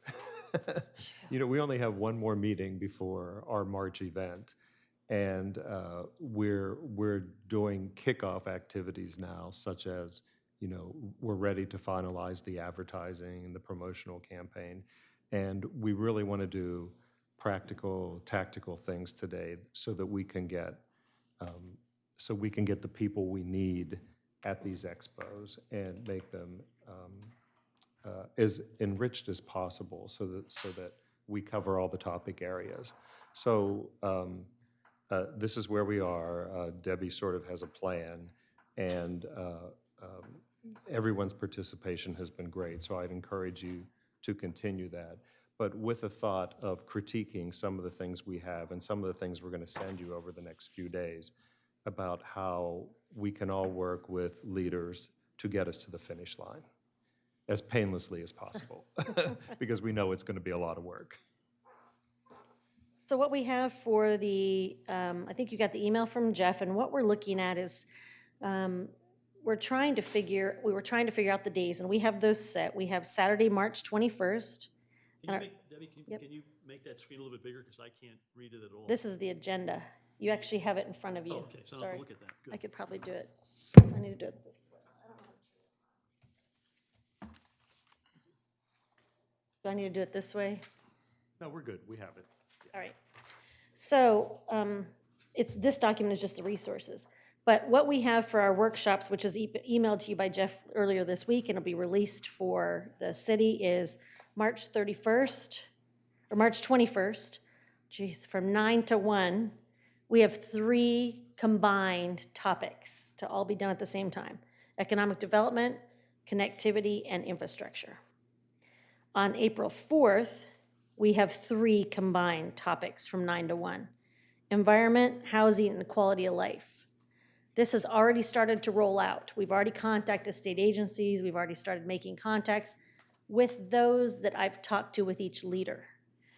But what I wanted to go into briefly was where we're at once we get our days. The approach that we have taken with the visitors or vendors and exhibitors, which we talked to with each leader again, was what has been done since the last plan in 2010, specifically to Rehoboth from these organizations. What is currently being worked on that we're not aware of, and what is proposed in the future. So we sent out a list of several agencies that I've contacted and are contacting. And then we get to the point of why people should come to this. Why are they going to come? This isn't any different than a charrette. The title is Expo. You rarely hear the word charrettes anymore in the planning world. I love it. I still think it's a good statement. I ran the Expo approach past every leader. We ran it through the Planning Commission chair, the vice chair. We ran it through some state agencies like Office of State Planning, DENREC, so APA organization. And it's got some viable input. It's a new buzzword. There's a lot of people that are trying to take this approach. You can call it Expo, you can call it charrette. Expo seems to be a trend where we're starting to try a neutral territory here just to kick Rehoboth off. So we've started crafting some marketing materials, and the city is working through their public information officer, Chris Johnson, who does a great job. She launched your survey, and another marketing assistant.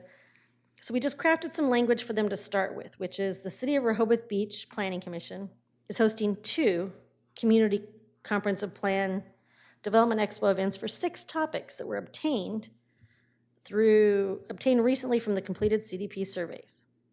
An expo environment allows a vendor exhibitor to provide localized information and promote valuable programs to interested parties in the city. The expo attendees can obtain valuable information in regards to initiatives, programs, and resources, as well as provide valuable dialogue to assist in preparing the CDP's goal and strategies.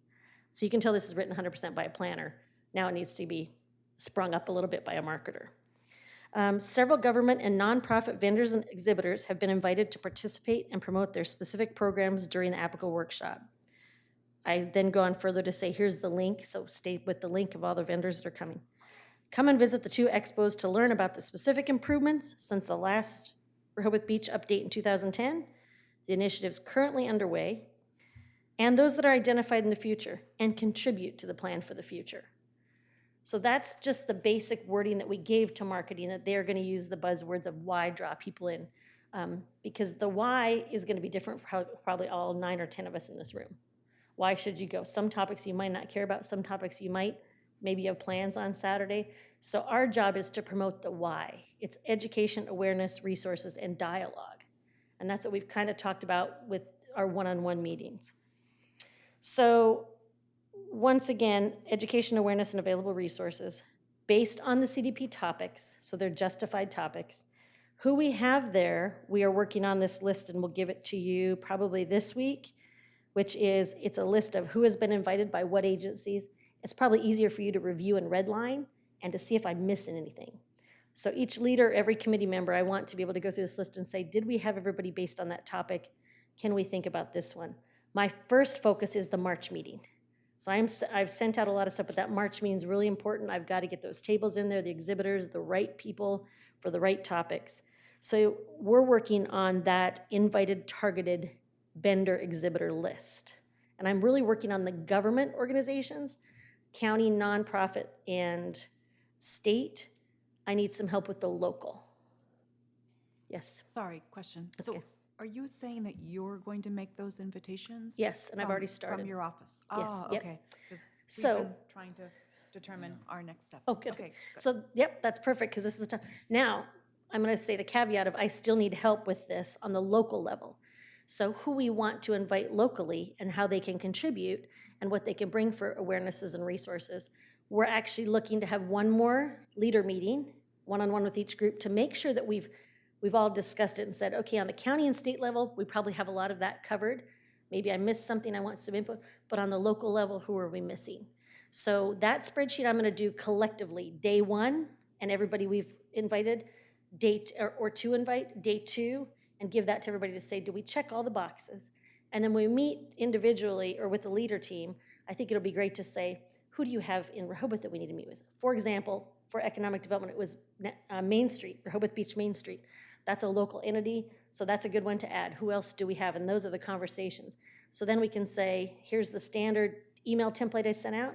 Is it better coming from the Planning Commission locally than Debbie Pfeil as a KCI?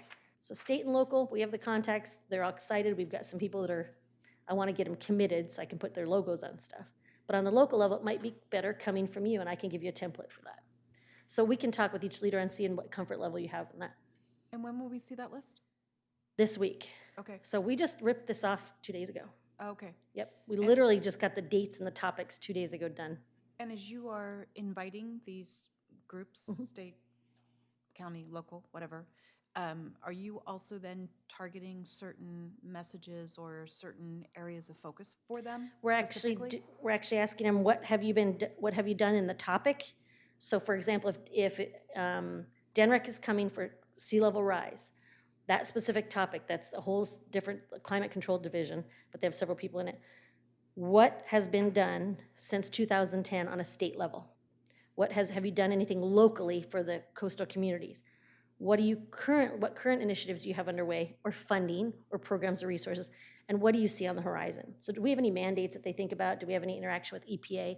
So those 3 items, because they're here to promote their programs in a neutral territory, and we have had some discussions where they've asked, what is it that we're going to have to provide Rehoboth Beach? Because they don't work for all 52 municipalities, but they want to promote their programs, their funding, and their awareness. And I said, we just want it to be as specific as you can to Rehoboth. So if I'm on sea level rise and I say that we have a $50,000 funding available to do coastal resiliency study, which Rehoboth has taken part of before, that's something that we want to know for your initiatives. That's something that we want to know. What do you have for homeowners? Do you have anything for impervious surface coverage? Have you done any model ordinances? And this is what they can share with individual homeowners, what they can do individually, and the municipalities, what they can do on regulations or programs. So as you give us that list, can you also then at least note like kind of the topic area that you've asked them to focus on? So that Out of the three, as we start thinking about the other Yep. groups locally that we want to continue to invite, then we can obviously have a variety, right? Yep, And not so have- we're 3 topics: connectivity, economic development, infrastructure. No, I meant specifically as you just described with Oh, NREC. okay, So as yeah. you, on your invite The list. subtopic, okay, the sub- yeah, okay, right. yep, absolutely, Yeah, no that problem. organization and the topic, because then that will help us balance out. Yep, very good. Who Okay. else we need Yep. to include. So it kind of goes division, topic, division. That'll be, okay, no problem. Yeah, that'll be great. And then the job that we're looking for, we're going to talk, I think, about the date to meet the leaders, because we have to do that as soon as possible. We're behind the times right now. Again, we're behind. I have to, this weekend, get these emails out and get them done. Because we just got the date, like I said, 2 days ago on the topics.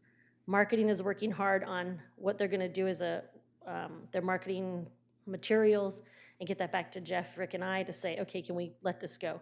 They're also going to give us a list, which I'll have for you at our leader meeting, of everything they're going to do for the marketing. And we can figure out, do we have any gaps or holes or recommendations, or what can we do individually?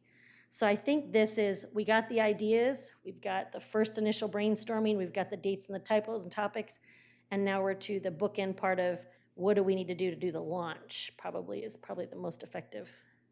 Debbie, could you take a segue into the general marketing we're going to do for both of just the awareness and hold the date and the topic areas, but how we're going to keep people current with who the major attendees are going to be? Yes. I'm talking about the website. Yes. So there is a standard marketing program for every time some initiative happens in Rehoboth Beach.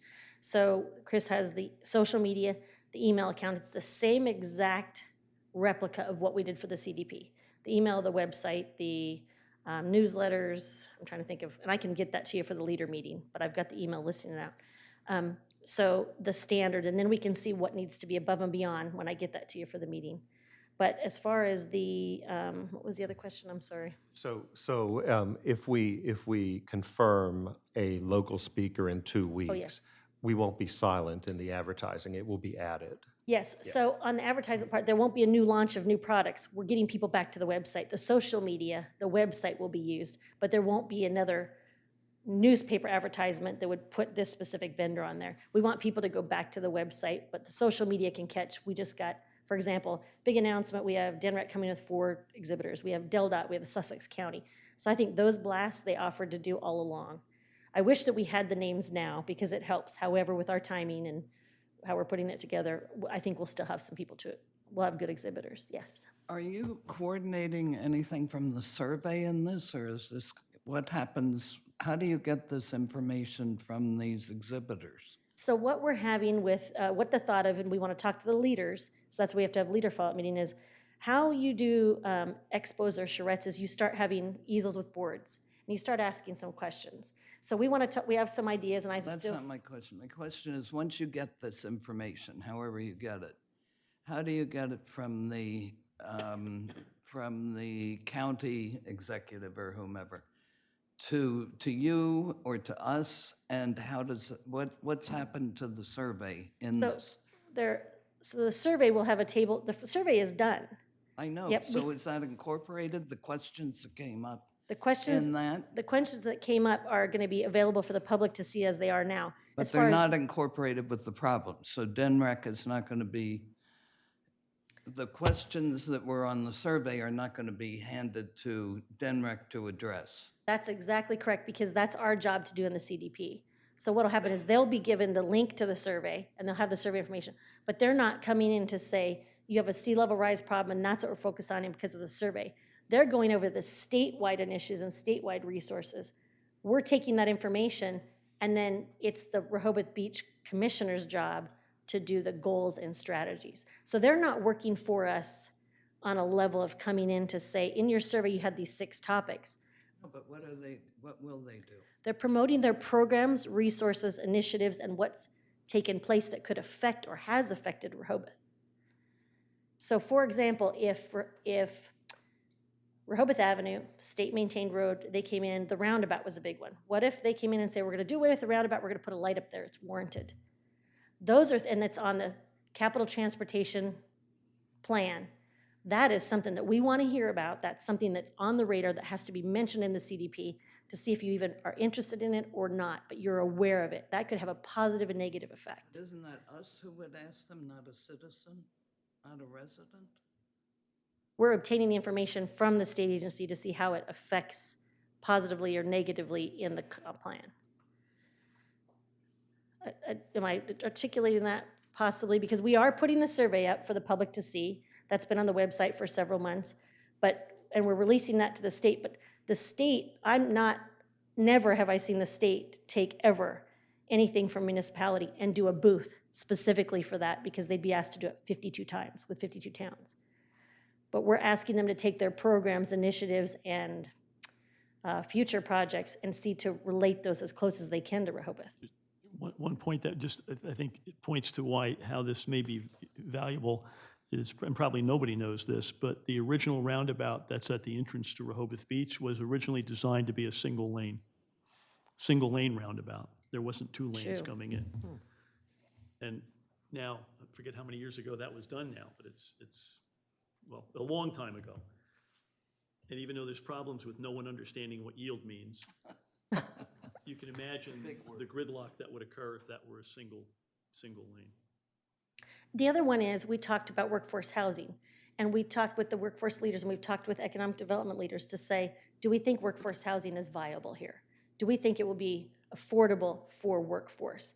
And if the answer is, it's very rare that that would happen because of real estate, values of properties, et cetera, we know that there's workforce housing. We know that there's apartments, there's subsidized, there's multifamily happening on the purview in the county. For example, behind Walmart in Rehoboth, in Lewis, and further out. So within a 10 or 5 mile purview, we could say, my conversation with Sussex County was, could you come in and map from the Plus website, which I can get all the information, map how much density, how many units we have in the neighboring area, and how do we work transportation to better serve that option? So you may have 500, 700 new homes right on the outskirts of Rehoboth. That will have an impact on you. And if they're affordable for your workforce, how do we work transportation better? So that right on the outskirts of how it's going to affect you is a big deal. Yeah, and that's really, that's a big part of why we need the state and the county representatives here. You know, I think, we've all watched the Jolly Trolley unfold over the past few weeks and how that went over. But yet we've all, everyone's talking about solutions that we need that are not cars. So, that's kind of an interesting anomaly. But we also saw DART making a huge change to the park and ride lot. The lot, you'll pay, you'll park your car, you'll ride for free. I mean, it's a thing of total beauty. So we want all these programs that will have the potential to have a huge impact on what we're trying to do. We need to marry up the city's policies with these other things, and we need to ask these other places or tell them what it is we need to succeed and what will solve all our problems. So I want the folks to own, we don't own DART, but I want DART to be there so these conversations can happen. We can talk to them, the public can talk to them, and I hope we can build relationships. I'm really looking for the relationship building so that we can be better ambassadors of what's available and what the potential is. Because sometimes I think we're looking at a very small pie and we don't see what all the potential is. So that's a part of the expo, is this personal contact, relationship building, getting the right people to talk about the right person. I'm a huge proponent of, we really need to figure out, we have a job to do with the workforce, because the workforce is contributing a lot of vehicles that they can neither afford to drive long distances park, it does all kinds of things. So, you know, we need a workforce here, but, you know, we have a role to play into making sure that they're integrated in the community. I'm sorry to say, but they're not going to be within the city limits, but, you know, we need connections to where they are nearby, and I think we need to insist that they be nearby. So Joyce, you help me if I'm misrepresenting this, but I think Joyce was trying to kind of connect the dots around validation points that we have all pooled, right, from the various surveys to then bring in these different constituents, I guess you would call Partners, yep. them, right, partners, to actually talk about those kind of key themes that we all have, you know, highlighted ourselves and prioritized. And so maybe it's a validation of that to ensure that we are listening, I'll just say that, right, to the tourists, the residents, and the businesses across those 3 surveys. And to your point, you know, with these other partners, give them the opportunity to also talk about other possibilities or future projects that they're Yes. working on. So I understand where you're coming from as far as inviting these folks and asking them to speak on, you know, certain areas, so we have obviously a nice variety. I think the piece that Joyce is trying to also kind of bring forward here is, are we also giving them, right, those common themes or prioritized themes that made us kind of go down this path to begin with, right? So that they can either comment on them or dispel maybe a misperception around them, or validate that, yes, in fact, this is something that as a partner to this community we're thinking about. Does that make sense? It does, and I'm glad you used the word partnership because, of course, I've been here for a long time, but I haven't been involved at this level for a long time. And, you know, Mark might be able to help us here a little bit, but I think perhaps some of these state agencies don't believe that a partnership is possible. And I think we need to advocate for what's unique here and say that we are interested, because we cannot build it ourselves. We have to work with everybody. So agree. I think we need to get that message out I there. agree. So if I could finish, I think I might answer Joyce's question. Okay, go No, ahead. but may I just say what my position was? Yep. I misrepresented, sorry. No, you said it very well. No, I don't mean I that. do have one. A song like that. No, I feel in some of these areas, this whole setup is probably very effective. I would personally I agree with the list of people. I would much rather have them sitting here telling each one of us what in the county, what's coming up. Denmark, tell us what's coming up. Not to go in a convention center and 2 walk up here and 2 walk here. I would love to have them all in here telling us, you know, what their plans are, what the thing is we would like to, you know, we really want to work with them, partner with them. I think that would be extremely effective. That's my question. Once my next door neighbor, who comes down maybe March 21st, I don't know if she's going to go and, you know, spend her 1 of 2 days talking to somebody from the county and not knowing what to say. But suppose somebody does, suppose somebody goes up. How do we get that information? Are they coming back in here and talking to us? I'm so glad you answered that. That's why But you hired me. I would much rather have them sitting there Right. one-on-one But and we hear them. I want you to understand why you hired a professional planner, why you hired a company. I already have this data. I already have the Sussex County Housing Standard. I already have the state's housing plan. I already know all these reports and all of these plans. The Planning Commission does not. No, that's what I'm Right. saying. Why don't we But come what I'm here? saying is It's it's- only a process that I disagree with. No, but I'm just trying to explain what my role is in the document, and I'm probably going to lean on Mike a little bit on the philosophy of preparing it. My job is to contact all the state agencies. Forget about the expo. My job is to read all these reports that I've been doing for a year and highlight what would affect Rehoboth and what wouldn't. My job here is to bring these partners in so you learn that as well. Because it's my job to write the chapters and your guys' job to redline and do the goals and strategies and localize it. But I already know what Sussex Housing is doing because I'm working on 7 other plans. Theirs is countywide and it's not specific to Rehoboth. So what I'm telling them is, get me closer to Rehoboth in this expo. Come here. And there's people excited, get me closer to how this is going to affect Rehoboth. And this is new to them. This is definitely new to Rehoboth because there is some resistance coming to Rehoboth. And I've explained to them that you've got new leadership, you've got we want to try this effective, and they all have to do outreach on their own. So for a state agency to come in here, they check a box to say they have outreach done, they've promoted their programs.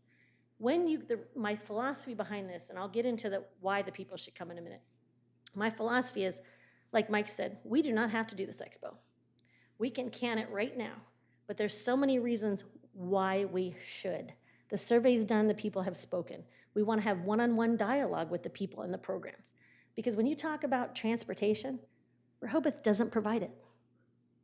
When you talk about electric, Rehoboth doesn't provide it. I believe, I'm in the right town, yeah.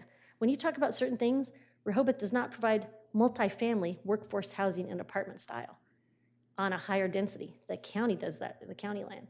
So these are things that will have a big negative effect when you get to your implementation side of the bookends. The comp plan is good. You have the goals and strategies that you all want. We get to the implementation, which is a to-do list. You've already met the people that are going to help you do that. You've already met transportation who would come back and work with you, probably offer you funding to do some studies. You've already met the Coastal Resiliency Group that will come and talk to you about how they can help you out and enforce some of those. You've already started that dialogue and that partnership. When it comes to quantifying it, this is the interesting part. We do have some ideas to talk to each leader about having some interactive, I'm going to call it easel boards, some interactive exercises that can be done at each exercise. One that we came up with, just to let you know, because I'd like to meet with each leader individually and give them the opportunity to lead that group, is I'll just talk about economic development, mixed use. We had that topic. What's going to go out with mixed use? Are people for it or people against it? We already got that answer in the survey. Are people for it or people against it? We got the business one and we got the community. Done. We already got the people have spoken. They were given an opportunity, they've spoken. Now the next question is, where do you want it in land use? So what if we did an aerial map on a board and we put the first blocks, the second blocks in certain areas, and we asked the public where they feel mixed use on a land use effort would be more appropriate. So we could quantify that, how we do the exercise. We could quantify to say the majority of the people that attended, this is how we got the quantification. That's what I'm going to call a station. So what we want to do with the leaders is meet with each leader and say, how do we get the interaction part like you used to do with charrettes? And I would envision that we'd have 2 to 3 stations on top of the CDP, that we ask specific questions or take it to the next level. We already have a lot of answers. So now how do we take it? And I'd like to work with the leaders, because when we met with each leader, there was so much that came out of it. There was so much thought process, what you liked, what you didn't like. I think that having those stations and having that input on the next level, because we do not have to do a survey. We do not have to go out again and say, we've had several public meetings. We've had the census presentations. We've had the survey out there. The public has spoken, and they're going to speak again. But right now in the middle, they're going to speak when we get the red line document out, or when we go through goals, or when we go through strategies. Is that probably the ease? So we do have a component that we're looking at for the public to attend. If you had that many people fill out the surveys, I think you're going to have an attendance at this depending on how much you promote it and how much the city promotes it. And I'm always a positive person that people will come. They do not come in this environment, and it's every town. People do not want to sit in this audience and hear somebody present about any state or county resources. But what if I'm somebody that's really keen on the environment, and I have 3 departments from DENREC that talks about new impervious and impervious surface coverage. And what if I want to do something different with my driveway that would help the environment, or my downspout, or my square footage, and help the environment? And I'm the one to say, I think it's time we look at our codes and change our code, or I want to be able to do this. So new techniques, new things. The state usually does things on a mandate. The municipalities usually do things on a mandate, but there's funding with mandates. So if we can get anybody in here to learn, to get resources, to get funding, to understand what things are out of your control, but you want to be a part of, then I think that's a win for everybody. And it's happening because we promoted it, unless you're going to tell me not to. Debbie, I'm still having a hard time following how this is working. Maybe you could walk me through it. For example, we have this expo, and environmental I'll use as an example, and we have stormwater management, we have impervious areas, yeah, whatever those issues are. There could be a lot of them, there could be 10. Several. And is the partner presenter going to be giving the speech like 10 different times? No, or so that's what we want to meet with the leaders. So someone like the person you just talked about, who's interested in a certain subject matter, and they go and start talking to that expert, is it one-on-one, or do other people get involved? And, it just seems very confusing to me. okay, so it could be a different approach with each one of these. We have to meet with the leaders to go through the details of it. So we're proposing to meet with the leaders next week to go through everything, because I'm working right now on the invites, which is number 1. We're working on marketing, which is number 2. In the meantime of this, I have to get data back to you. Like literally, we just are doing this in the past 2 days. I have to get the data back to you of the invites, and then we have to have the charrette, the interactive easel areas.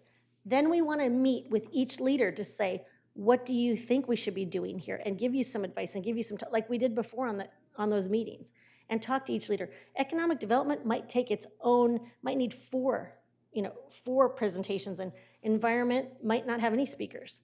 So right now, the only speaker we have in talking to the leaders is potentially Main Street.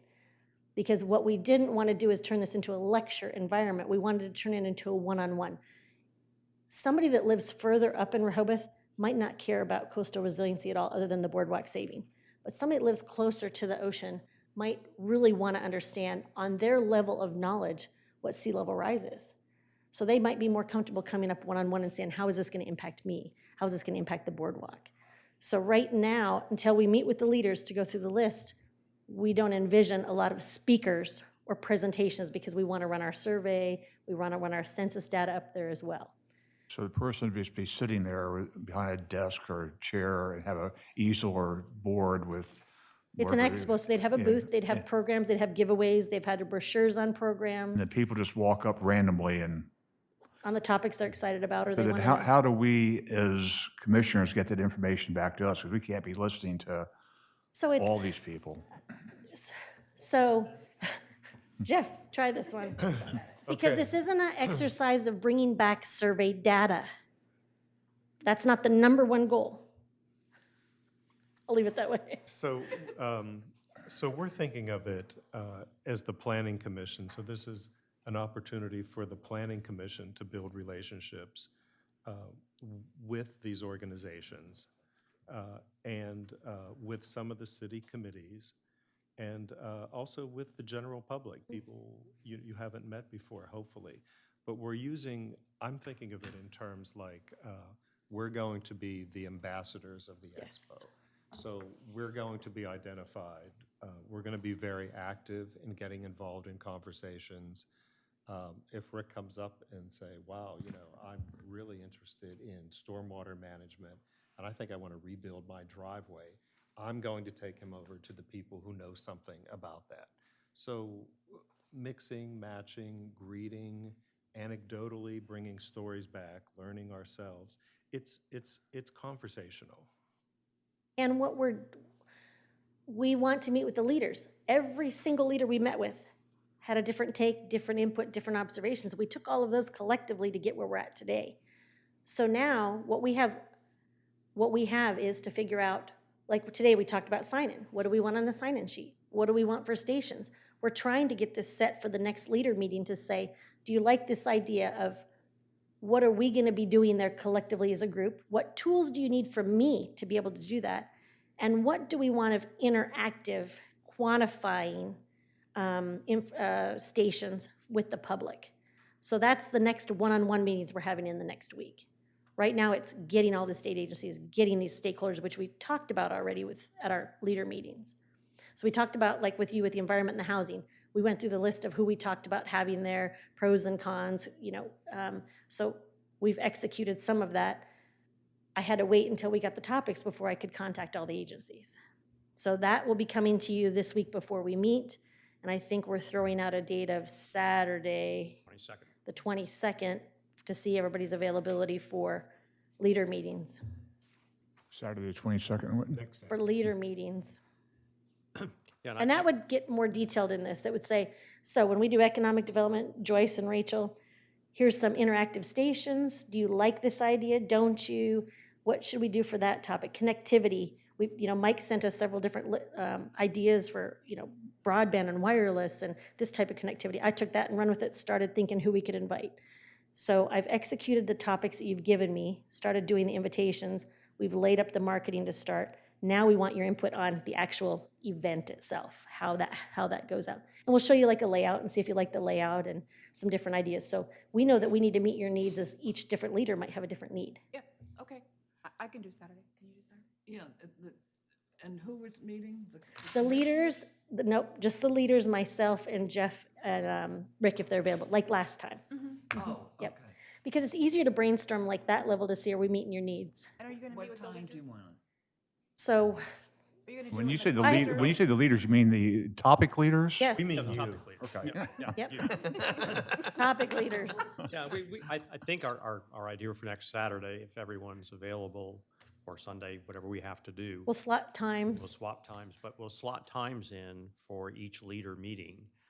And, Debbie, Jeff, and I will just keep going all day long, and, you'll slot yourselves into a time that works for you so that we can have these, these meetings and take it to the next step forward. I think what Debbie's been Execute. trying to do from after the first leader meetings, when we got your input and your thoughts and ideas on your topics, she's taken the ball to, go to the people that she knows well in the state and the county to get them on board. We still do need, the Local. rest of it, it still has to be each leader's vision of how they want this topic to be presented and who they want in addition to be involved as an expo exhibitor, if you will. And as Debbie said also, that means that, she doesn't know the local, she knows. A couple. She knows a couple. She knows there's Main Street. She knows there's, the Chamber of Commerce. She knows there are all those, obvious ones, but she doesn't have relationships or know other local organizations, for example, that, could come in and provide useful input, not only to us, but also, to the citizens who come and participate. And I've been brainstorming with our team to say, if we were to set up an easel, what do we still need to know from the community? What do we still, so the question is, we're past the question of, do you think mixed use is good or not? Or do you want it or not? We got that in the survey. Businesses said maybe, communities, so now it's where. So what I'm going through is, if we had a station, what do we need out of it? And we just don't need a station to need a station. What do we still think that we might need? Or what do you still want to maybe know? To go a little bit further on this, the paper that you were given tonight is just a snapshot of all the documents that I've had to read and highlight. And this will help you understand what's with the county and the state. So I'm just going to give you one example. We're learning a lot on Rehoboth Beach Main Street and what they're doing and their initiatives and their strategic plan, and they're very critical to economic development. They're a critical component, hopefully, to help the downtown. They've got the sign and awning matching grant program. That's going to be great if businesses walk in. That's Rehoboth, the banner program, which you've seen has taken a whole new approach. Rehoboth and Bloom program, all of the great plantings they're doing. So they've got 3 programs just off the top of my head, and I know I didn't meet with them, but just off the top of my head that they're working towards or have underway. But when you look at state data, each one of you is a team leader of a topic. So I tried to cover what was readily available, and just in housing was a good example I wanted to bring up. Just in the housing arena on the 3 pages, there's actually 6 big, large reports on housing. They have studied housing and studied housing and studied housing. There's a needs assessment report from 2015 that takes it through 2020. There's a homelessness report for Delaware that was just crafted in 2018. There's a statewide housing report that was just done in 2019. There's an annual action report from the state, the state of Delaware, that looks for workforce housing and shared cost housing. We have 2018 and 2019. Your last plan, I know these weren't looked at all. So since the last plan, these documents are all out there and they're all available. Thank goodness for websites now. And then the Sussex County has 2 housing reports. The need market analysis, if you don't think that's important, for what's happening right outside of your town limits? It is. We're looking at it. We're taking that information. We'll pull it in the document. How you want to approach it with your strategies, we're laying that up. Same thing on the last page was housing opportunities and the market evaluation. So when we talked about houses in Rehoboth, we are not finding affordable to the average household medium income statewide, not Rehoboth household medium. Statewide, they're not affordable. Household medium income for Rehoboth looks to appear that they're a little bit more affordable on the average. So there's transportation here, there's economic development. I added the Sussex County profile and the Sussex County Economic Development Guide, because I think that's gonna help us as well. We have several environmental documents in there. So these are the links for you to be able to, if you wanted to get in there and look at them before our exhibitors or vendors come and you wanna have dialogue with them, you have the information here at your fingertips as leaders to read. We have highlighted the document, and it is required. These are required county state documents to be discussed or identified somehow in your plan to look at how you want to shape your future. So I think this is just, we have about 15 pages of resources, but these were the ones that I thought were hot, your topic driven. So happy reading. I think some of these are very educational. Some of these are very interesting. Their initiatives and their programs, I learned a lot just by reading them. And how you tie it into Rehoboth. Okay. So I think it was the 22nd is where we were. Is everybody somewhat available then? Oh, which date is that? Saturday, a week from tomorrow. We can be, you can. Yes, Okay, early. pick your time first. Yeah, pick it first. What are our options? Is there anyone here whose I have 8 to 5. that date does not work for? Most likely me in person, but I probably could do a few calls like we did the other day. We could do another day if that works too. We just didn't want it to get too past. Yeah, Okay, we should do early. okay. I'm gonna try to get here. February the 22nd, you're saying? Yep. We did a Saturday to accommodate most of the planning commission, not Debbie, but most of the planning commission, and I think it's great because then I can still execute Monday. And keep inviting the people if I'm missing anybody or add to the list. Do you have time slots available yet or not? We I'm 8 didn't, to we 5. didn't come up with time slots, Okay. but Debbie, how much time do you think we should allot? An hour and a half for each one? Probably because if I get the list ahead of time, it gives something for everybody to look at and say, we're missing this, add this. That's something tangible to redline. So I would say an hour, if we want to go an hour and a half, an hour is probably like if we stick to who have we missed, what would we like, what do you need from me for stations, what questions would you like?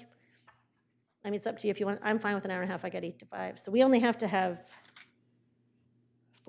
6 of them. Maybe the best thing to do is if you all could send to Jeff and to me There you go. the time of the day that is best for you, whether it's morning or afternoon. We have morning. Can we just tell you? Oh, now? Yep. Okay. Yeah, Jeff. Got it? Morning. Morning. Yeah, but we would like your Yes. your list Yep. first. Yes. So that gives us a chance. to Before we do Absolutely. this, I'm going to try to shoot for Wednesday. how many topics are we doing? Like last time I talked to you, we had the quality of life and environment together, so, And housing. So those 3 are now together. okay. And there's an email So- that Jeff sent that spells out the So workshops. who's in housing? Who's in charge of housing? I am? Or- No, Lee is, okay. Lee and Steve. You and Yep. Steve. So then I'd be, the three of us would then be together, right? Okay. No, we're doing topics separate. So the days are combined, but I need to separate the topics because I want to make sure I meet this topic needs. If you overlap, it's just 2 meetings that we have to probably organize back to back.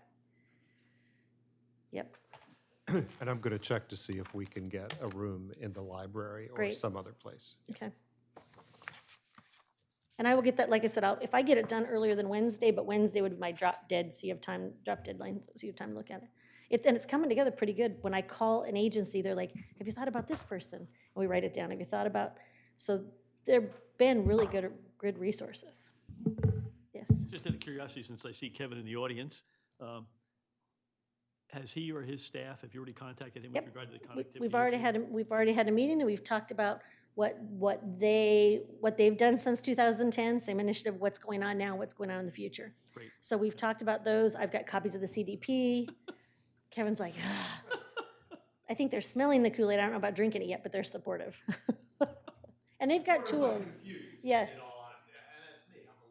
The way you live most of your life. Yeah. So. It's, so, the one that's, so what I'm gonna need from Kevin anyways, and I'm not sure if he's been through a comp plan process before, but what I'm gonna need from him that's a requirement is water, sewer, streets, what's going on? What are you doing in the future? Stormwater, what are you doing now? What are you doing in the future? He already knows this. He has a he has a capital improvement plan. He knows what he's doing now. He has quantified numbers. We just need to pull it out to say, how do we want to present that? What is best? What's going to work for their staff and their level of tools? That's not something you usually go up and do a PowerPoint presentation on and talk about this many gallons per day.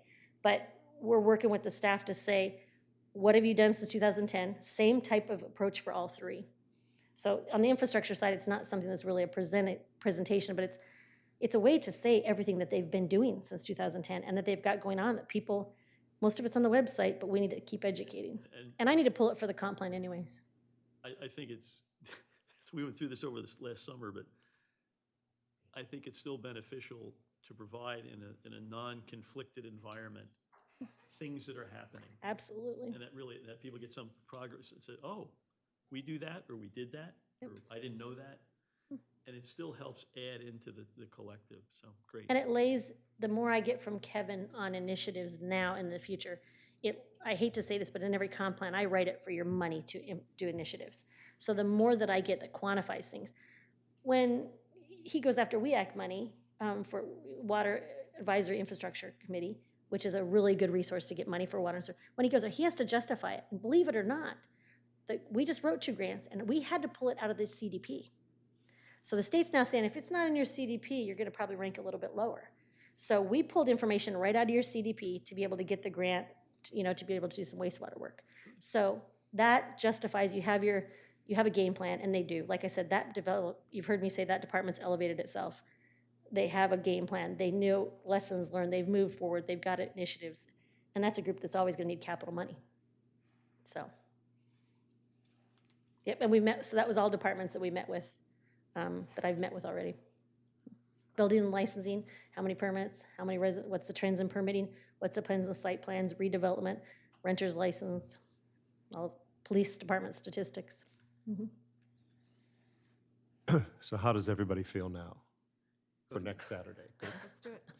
Local contacts, just focus on who we want to That be there helps. at the local level. Yeah, great. Thank you, Debbie. Great, thank you. Okay. I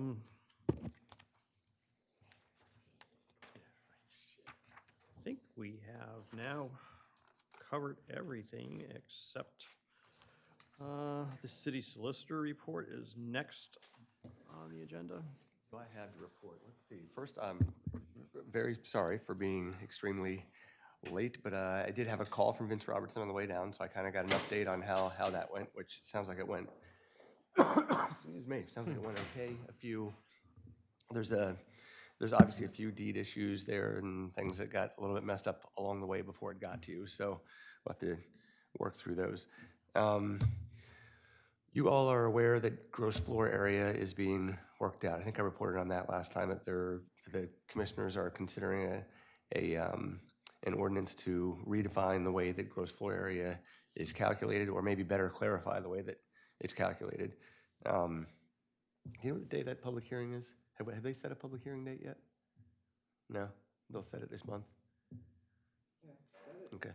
next Friday. Okay. Yeah, so that'll get set. But other than that, I can't think of anything major to report. So, sorry, go ahead. I was going to ask for clarification on that. So last month when we were together, we talked about how something had actually changed as far as how square footage was being calculated with like outdoor decks, for example. Is that what you're referring to? Yeah, so what we had happen is there were a few commercial applications that came through building and licensing that had outdoor spaces, and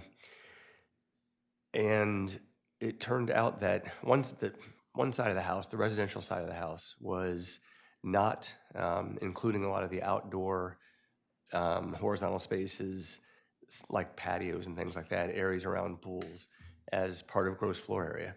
The commercial side of the house was including those sorts of areas within the definition of gross floor area. So that the current draft of the ordinance would exclude most of those outdoor horizontal spaces from being included with the definition of gross floor area, which means that you'll, I'm not sure that building size shouldn't get bigger, but you might see more of those outdoor spaces now being incorporated into designs because they won't be included in the gross floor area. Yeah. Glenn, are porches included? I had heard screen porches So under the may not be counted, is that correct? here's the weird thing. Under the current form of the ordinance, not the proposed ordinance, but the current form of our code, in the residential district, there's a quirky provision in there that says the first 250 square feet of an open air front porch. It's only a front porch, not a back porch, and there's a whole definition of what is an open air front porch. The first 250 square feet get excluded from the calculation of gross floor area. But on the residential side of the house, they weren't counting outdoor areas anyways, so it was an exclusion from an exclusion of, so the whole area in some ways was already excluded. So this ordinance clarifies that, and what does the new one say? The new one says outdoor open front porches are excluded from gross floor area, period. If you have it. And that's not screened, it's open. You can have screening on the definition of open front porch. It can be screened. All right, because there was a house just, 2 months ago that sold. Beautiful open screened porch. It now has glass, it has couches, it has tables, it's a room. Right. If it gets glassed in, my presumption is that building licensing should have now included that area within gross floor area. I don't think it was. I think this was after, but that's my question. Is there any checking? I mean, once you have a screened porch, today there are wonderful things you could do to make a room very, very quickly. They should have come and gotten a permit to be able to put in glass walls. These were just put in one day. Glenn, as I recall at the last Board of Commissioners meeting, there was discussion about not including areas that I guess were not habitable, for lack of a better term. Right. In other words, they didn't have heating, didn't have air conditioning. Oh, right. So I think that a front porch that may be glassed in, but doesn't have heating and air conditioning. Right.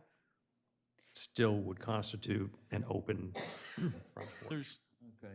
But in many cases, I think what you might even be referring to are these porch systems, right, where it's screen and then they go up, but it's not really glass, it's more of a plastic glass, if you will. But it doesn't have heating or air conditioning at all. It's not a full room. Okay, that could. Glenn, is there any limit on the number of whatever those decks are off that you say are not being counted? I mean, like a hotel could have, just seems like would be inundated with, if they aren't counted, that would be inundated with, which certainly what Mike was talking about, changes the contour of, you may have a nice little hotel and then suddenly you have, 36 things hanging over the sidewalk. Right, and under the current draft, they would not be included, and that may get changed through the public hearing process. But under the current draft, none of those would be counted as gross floor area. There was, I submitted not a member of this board, but on my own behalf as a citizen to one of the commissioners, which when the public meeting occurs, I'll probably be there as well, is that the current draft that was the way it was created is not particularly in keeping where the trends are going in terms of zoning and planning.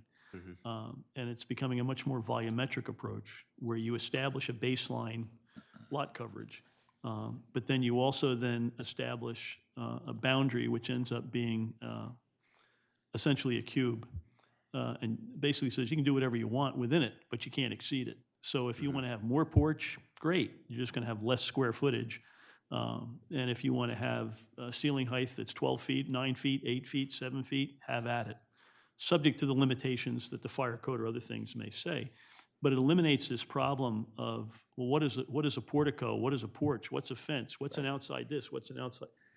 And you go on and on and on, and then people will come before us and say, oh, well, no, that isn't a wall. That's a strawberry. And the problem is the definitions are so, even when I always go back to the definitions in Webster's or in our literature, and you find out the definitions are sufficiently fuzzy that you could justify just about anything under the definition of, well, what is a porch? And what is a portico? And what is a this? What is a that? What is an artistic embellishment? What's an architectural? Well, it's only an architectural embellishment. Yeah, but it's 90 feet high. Yeah, but it's only an architectural embellishment. And so you just get into this constant difficulty. And my recommendation was to take a more progressive approach, which is a volumetric approach, which helps automatically solve the problem that we're fearful of and which has already been occurring. I don't know what'll happen. We'll see what happens. Yeah, I like that. I know they are up against some Board of Adjustment decisions right now that timing-wise, those Board of Adjustment decisions will get appealed to Superior Court if the commissioners don't act a little bit more swiftly. So I'm not sure how quickly they can get the volumetric approach. Well, I think for the longer term, with the CDP and the rewriting of the code, it's really ripe to get ahead of the curve instead of, solving the problem that was 20 years ago. Yeah, I mean, I agree that's, I mean, it pays my bills because you're right.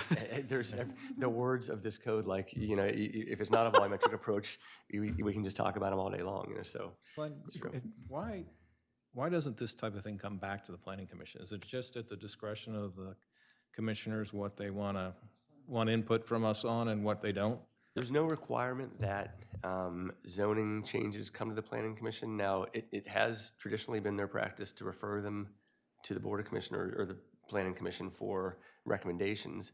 On this one particularly, other than knowing they have some timing issues dealing with the Board of Adjustments decisions, I'm not sure if there's anything beyond that. Yeah, and maybe they just figured they don't have to, because I mean, we're kind of the first line that sees all these things in detail, and this was kind of like, oh, well, we're just gonna do this. And I mean, Mike, good thing, he went as a private citizen and gave his input, but I mean, I guess we can always do that.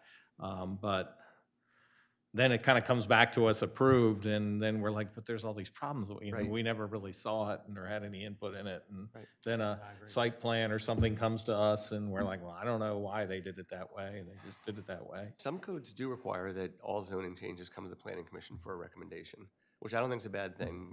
It sometimes it sort of ties the hands of the Board of Commissioners sometimes, but that's oftentimes a good thing too, because they're able to step back and say, sorry, I can't deal with it. I'm required to send it there. Well, I certainly think it's something that should be addressed.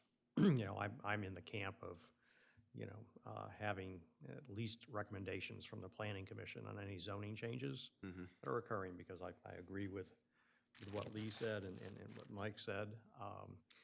Maybe in this case, and I do understand timing considerations here, but it seems as though the Planning Commission gets overlooked oftentimes in areas that it has a primary responsibility for, and it's been one of my general complaints that sometimes the cart is getting before the horse on so many things, and so many different committees or whatever in the city are acting on things, and we have no role in them, and we probably should have.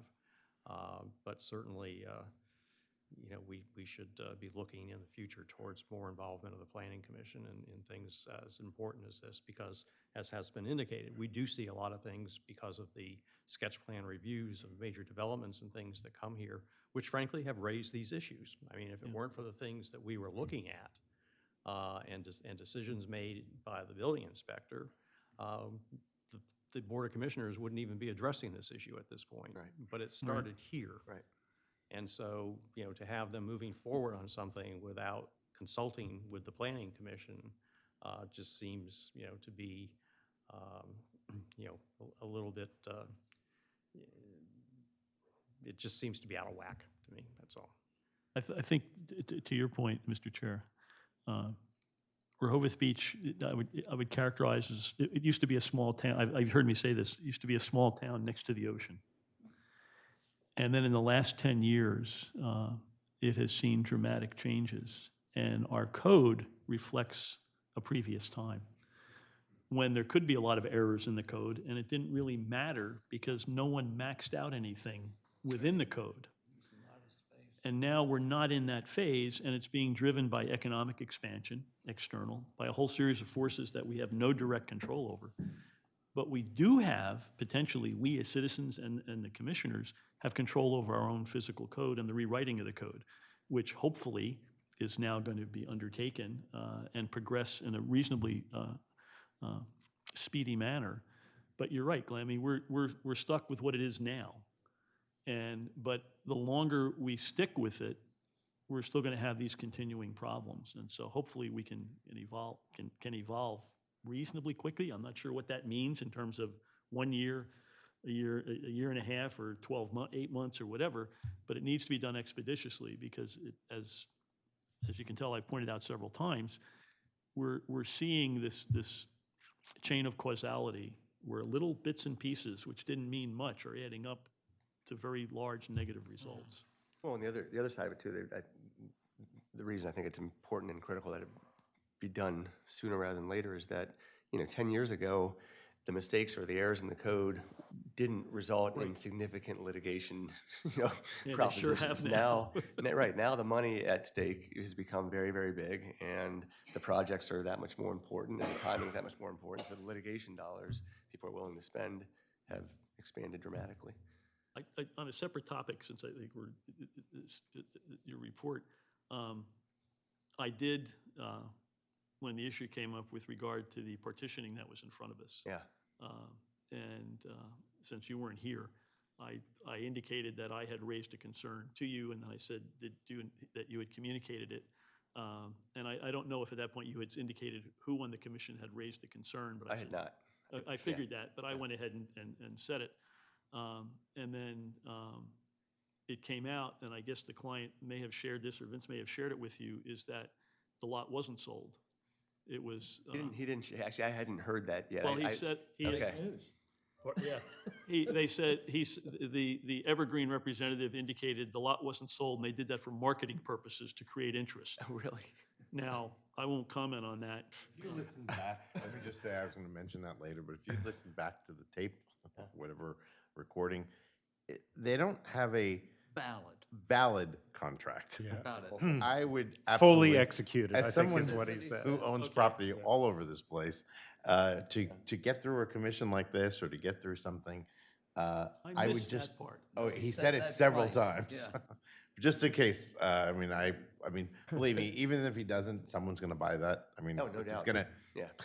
But a big evergreen home is gonna be there at any two of them. Right. But I just, in case that matters, I don't know, I'm brand new on this, so I don't know that it matters, but it was really interesting. I was so moved by the totality of the evidence that I thought they should be asked to make a voluntary contribution to the tree fund or something, because it seems like they met all the criteria for a fine. I'll just say it. Yeah. Well, what I was getting to is, in your absence, I said, okay, I'm going to mention that because I wasn't concerned, and because we are in fact going to, and I am going to evaluate this on its merits within the current code. But I did mention to Vince, and I said that, and he said, well, we really didn't have to come to you because under section so-and-so, we really could have done X because of the way this was, and it was a courtesy. And He said he could have done administratively. you weren't here. Administrative. To do the subdivision. If they they didn't weren't want Or to partition. change the If they front. Right. didn't want to turn them, right? Correct, if they, because they're flipping the thing, they absolutely have to come here, but Right. if they wanted to do the other thing.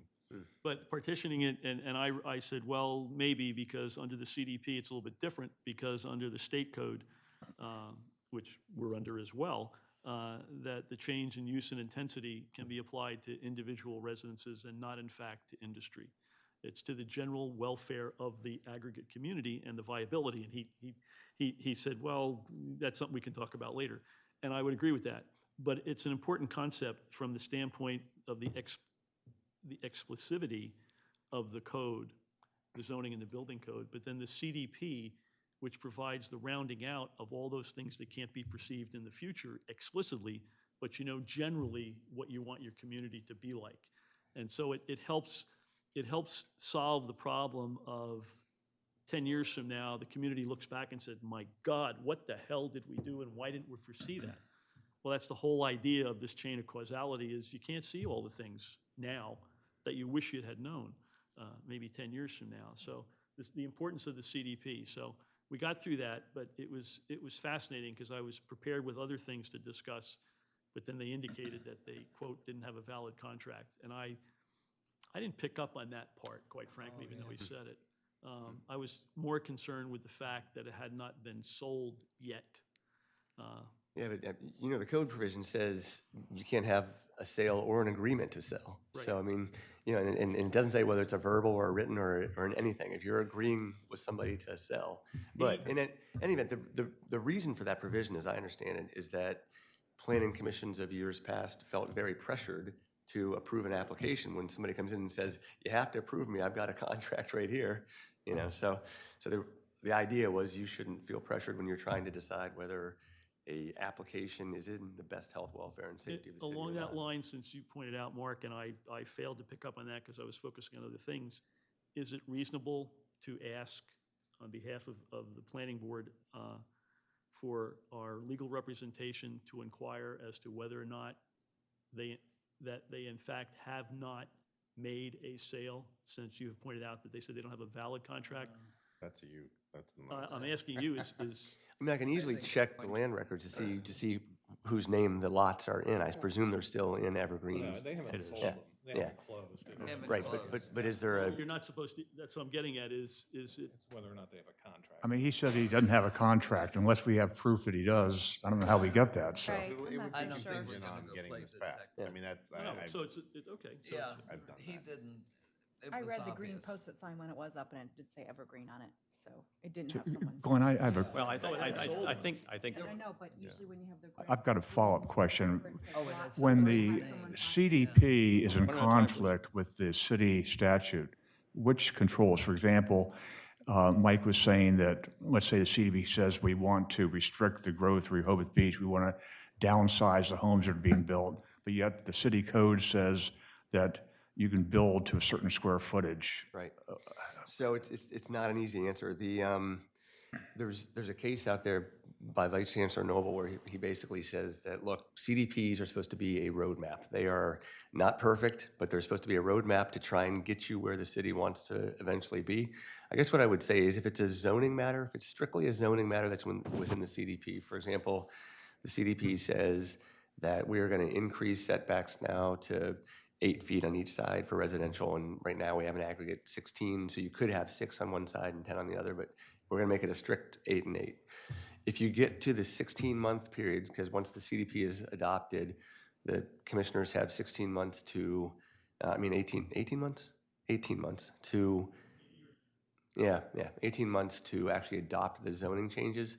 So I would say if you get to the 18 months, and the city commissioners have not adopted that zoning change that the CDP says is going to happen, then there's case law to support that the comprehensive development plan at that point should control, and you should live under the terms of the CDP. It's tough though. I mean, it's a balancing act. It really is. And to follow up on another point, using the horse and wagon metaphor, it sounds like the horse is out of the barn with a lot of these decks. I mean, they're all throughout the city. I mean, they're all approved, so they're going to be grandfathered in if the changes aren't made or not. Yeah, they anything that's out there now that was built pursuant to a valid permit would be, it would be legal non-conforming. It would not conform to the current version of the code once the code changes, but it'd be legal because it was built under a legal permit. I think to the extent that it causes you to exceed the rented floor area, I mean, if you have a 2,000-foot house with a 500-foot deck on the back, you now have a 2,500 square foot house? Under the current way that they are doing, but they're yes, gonna change that but to they're going to change correct that. But that's correct. Yeah. I mean, that happens pretty frequently, that the city commissioners change something that creates something that's already built. It forces it into a non-conforming situation. It's still legal, but it is non-conforming. Can I follow up on something about the changing the codes, which, is that in the wishful thinking that the commission, that the planning, that the Board of Commissioners would change that, or are we here to help So the Board of make Commissioners. suggestions and control any of them? So in the current, are you talking just on Well, the, like on the some of the micro things level we're changes talking or the more about. macro level? Because right now, the Board of Commissioners have talked about a comprehensive revision to the zoning code. Correct. I understand that, and I haven't been to the budget meetings, but I understand there's money being put into the budget to do a comprehensive rewrite of the zoning code. It won't be quick. I'm not sure how soon whoever's going to do it will be able to do it, but I think I think that's eventually going to happen. On the smaller, more micro changes to the zoning code, I think that you all do exist for providing assistance with those sorts of amendments to the code. So I would hope that, and it's going to happen, that there's going to be more zoning code changes before we can do this whole comprehensive thing. So, I would hope that, and I think the city commissioners appreciate that most of those things, if not all of them, should come before you. Yeah, I just think that's a good opportunity. I don't know if I'm overreaching. I have about 3 more meetings to say that I'm still the new kid on the block here. Right. But if there were some specific changes that we were very interested in, or like Joyce talked about in the recent commercial one and the other pieces, if we were able to make some suggested changes until the comprehensive thing was done, I think that would be, there'd be some open ears. I think, I just, I think that might be something that we should consider doing, because my understanding, I was at one of the budget commissioner meetings, and there's $10,000 being put into the budget for the fiscal year to begin the process, which is, as nearly as I can tell, identifying where there are issues or what sections of the code are most problematic to building and licensing, for example. And then it's envisioned that the process will take yet another 2 years to do. I bristled at that a little bit and made a comment to the commissioners that, when I was in law school, I did it in 1 year for a much larger city, as a first-year law student working with a 9-member city council, and did the entire code, not just the zoning code. But, there's pushback on how quickly this can be done. So I think to the extent the Planning Commission identifies serious problem areas in the code that we feel the Board of Commissioners should consider fixing before they get to the overall comprehensive rewrite of the code, that we should make those recommendations if that's our determination sooner rather than later. yeah, it's interesting and also difficult that we can make recommendations as individuals, citizens, and do not represent them as members of the Planning Commission. On the other hand, if we do it as the Planning Commission, then we have to do it in a public environment and discuss it, and it may go on for quite a long time, which makes it difficult. However, having been said, we have in the past, and I think I guess it's been 4 years now, the redesign of the avenue and the hotel, where what they would do would meet the code, but it would be a lousy-looking hotel. And we recommended that they make some changes, even though it would not be in compliance with the code, but that they should probably go, well, not probably, they would go to the Board of Adjustment, and they would go with our support, so that in spite of the code, the resultant was a positive outcome for the future of Rehoboth Beach. And that was sort of one way that a positive way that things got done, as opposed to in the last couple of years, basically presentations have been made to us, and then people didn't get our support because we couldn't support it, and then they went with a list of 8 different things they want to do Board of Adjustment, and then got rejected in most cases. But there are some serious flaws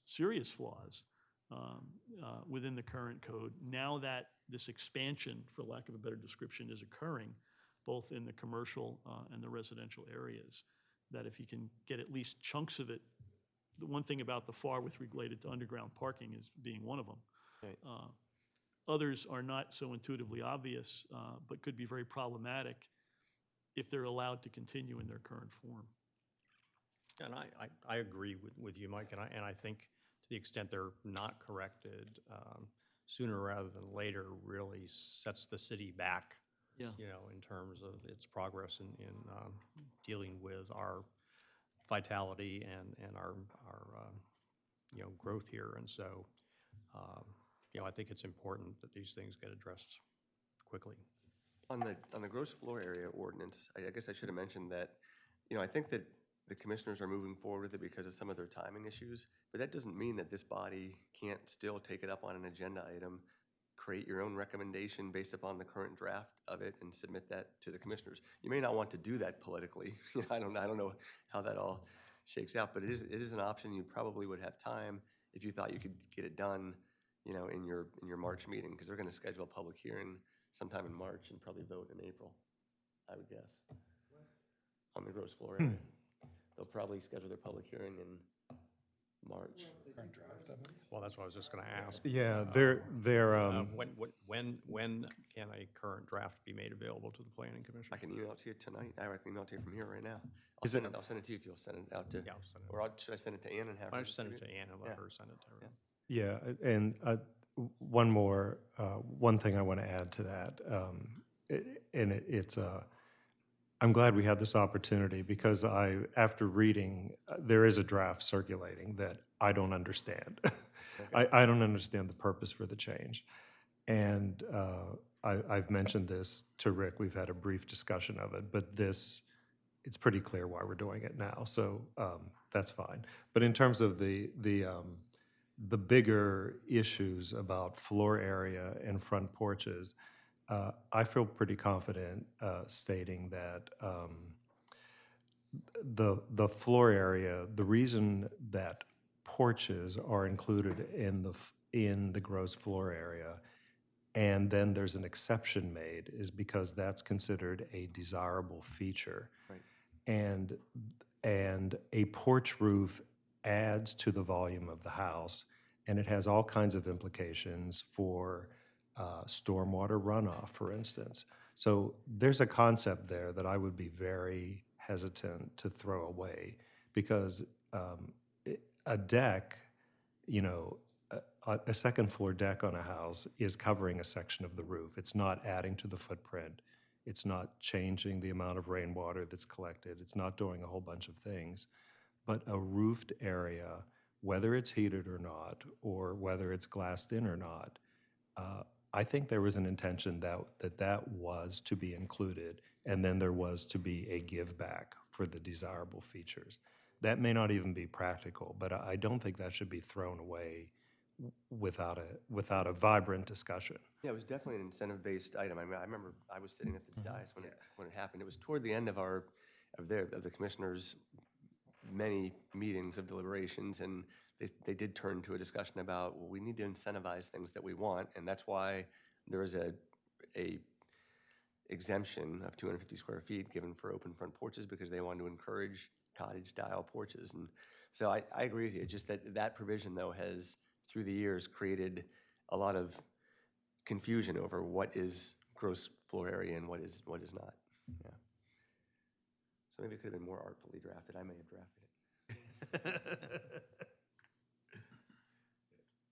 All right, so I'm sending that to you now, Ann.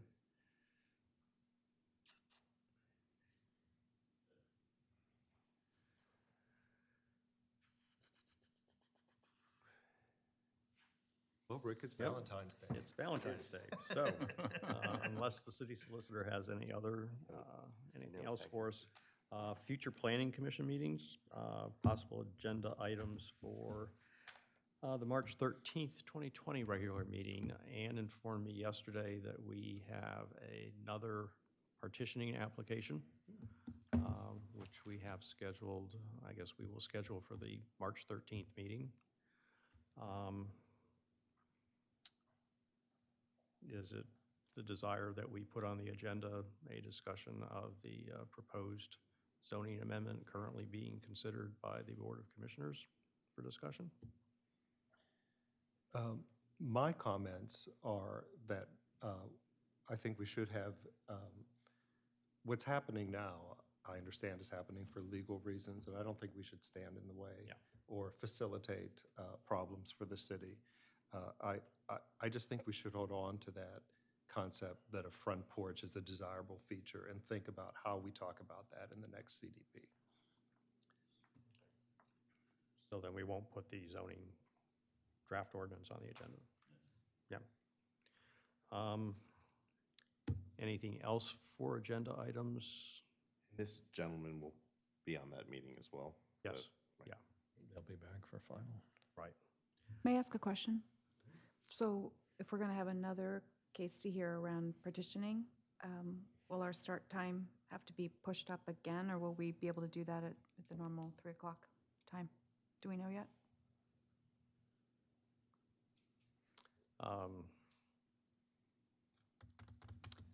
I think we probably can stick to the 3 o'clock time. Although we will have 2 partitioning applications, we'll have the public hearing on the preliminary partitioning that we did today, and we will have a preliminary review of the new partitioning application. And we will have further CDP discussion. And we'll be a week away from the first expo. A week away from the first expo. So I don't know, I think we need to start earlier than 3. Okay. Maybe How about 2? 2 o'clock? Does that work? On the 13th, I will not be here. I am unavailable. Okay. Okay. So we'll set the meeting for the 13th at 2. 2, okay. Should we ask about Glenn's availability since we had to arrange yes. the agenda? Yeah.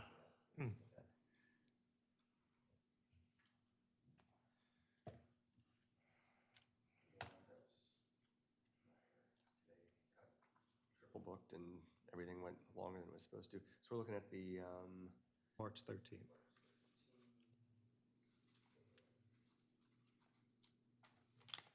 Open Acres Board of Commissioners meeting at 10 a.m., but they're usually done by 12 or 12:30, so yeah, it should be fine. Thank you.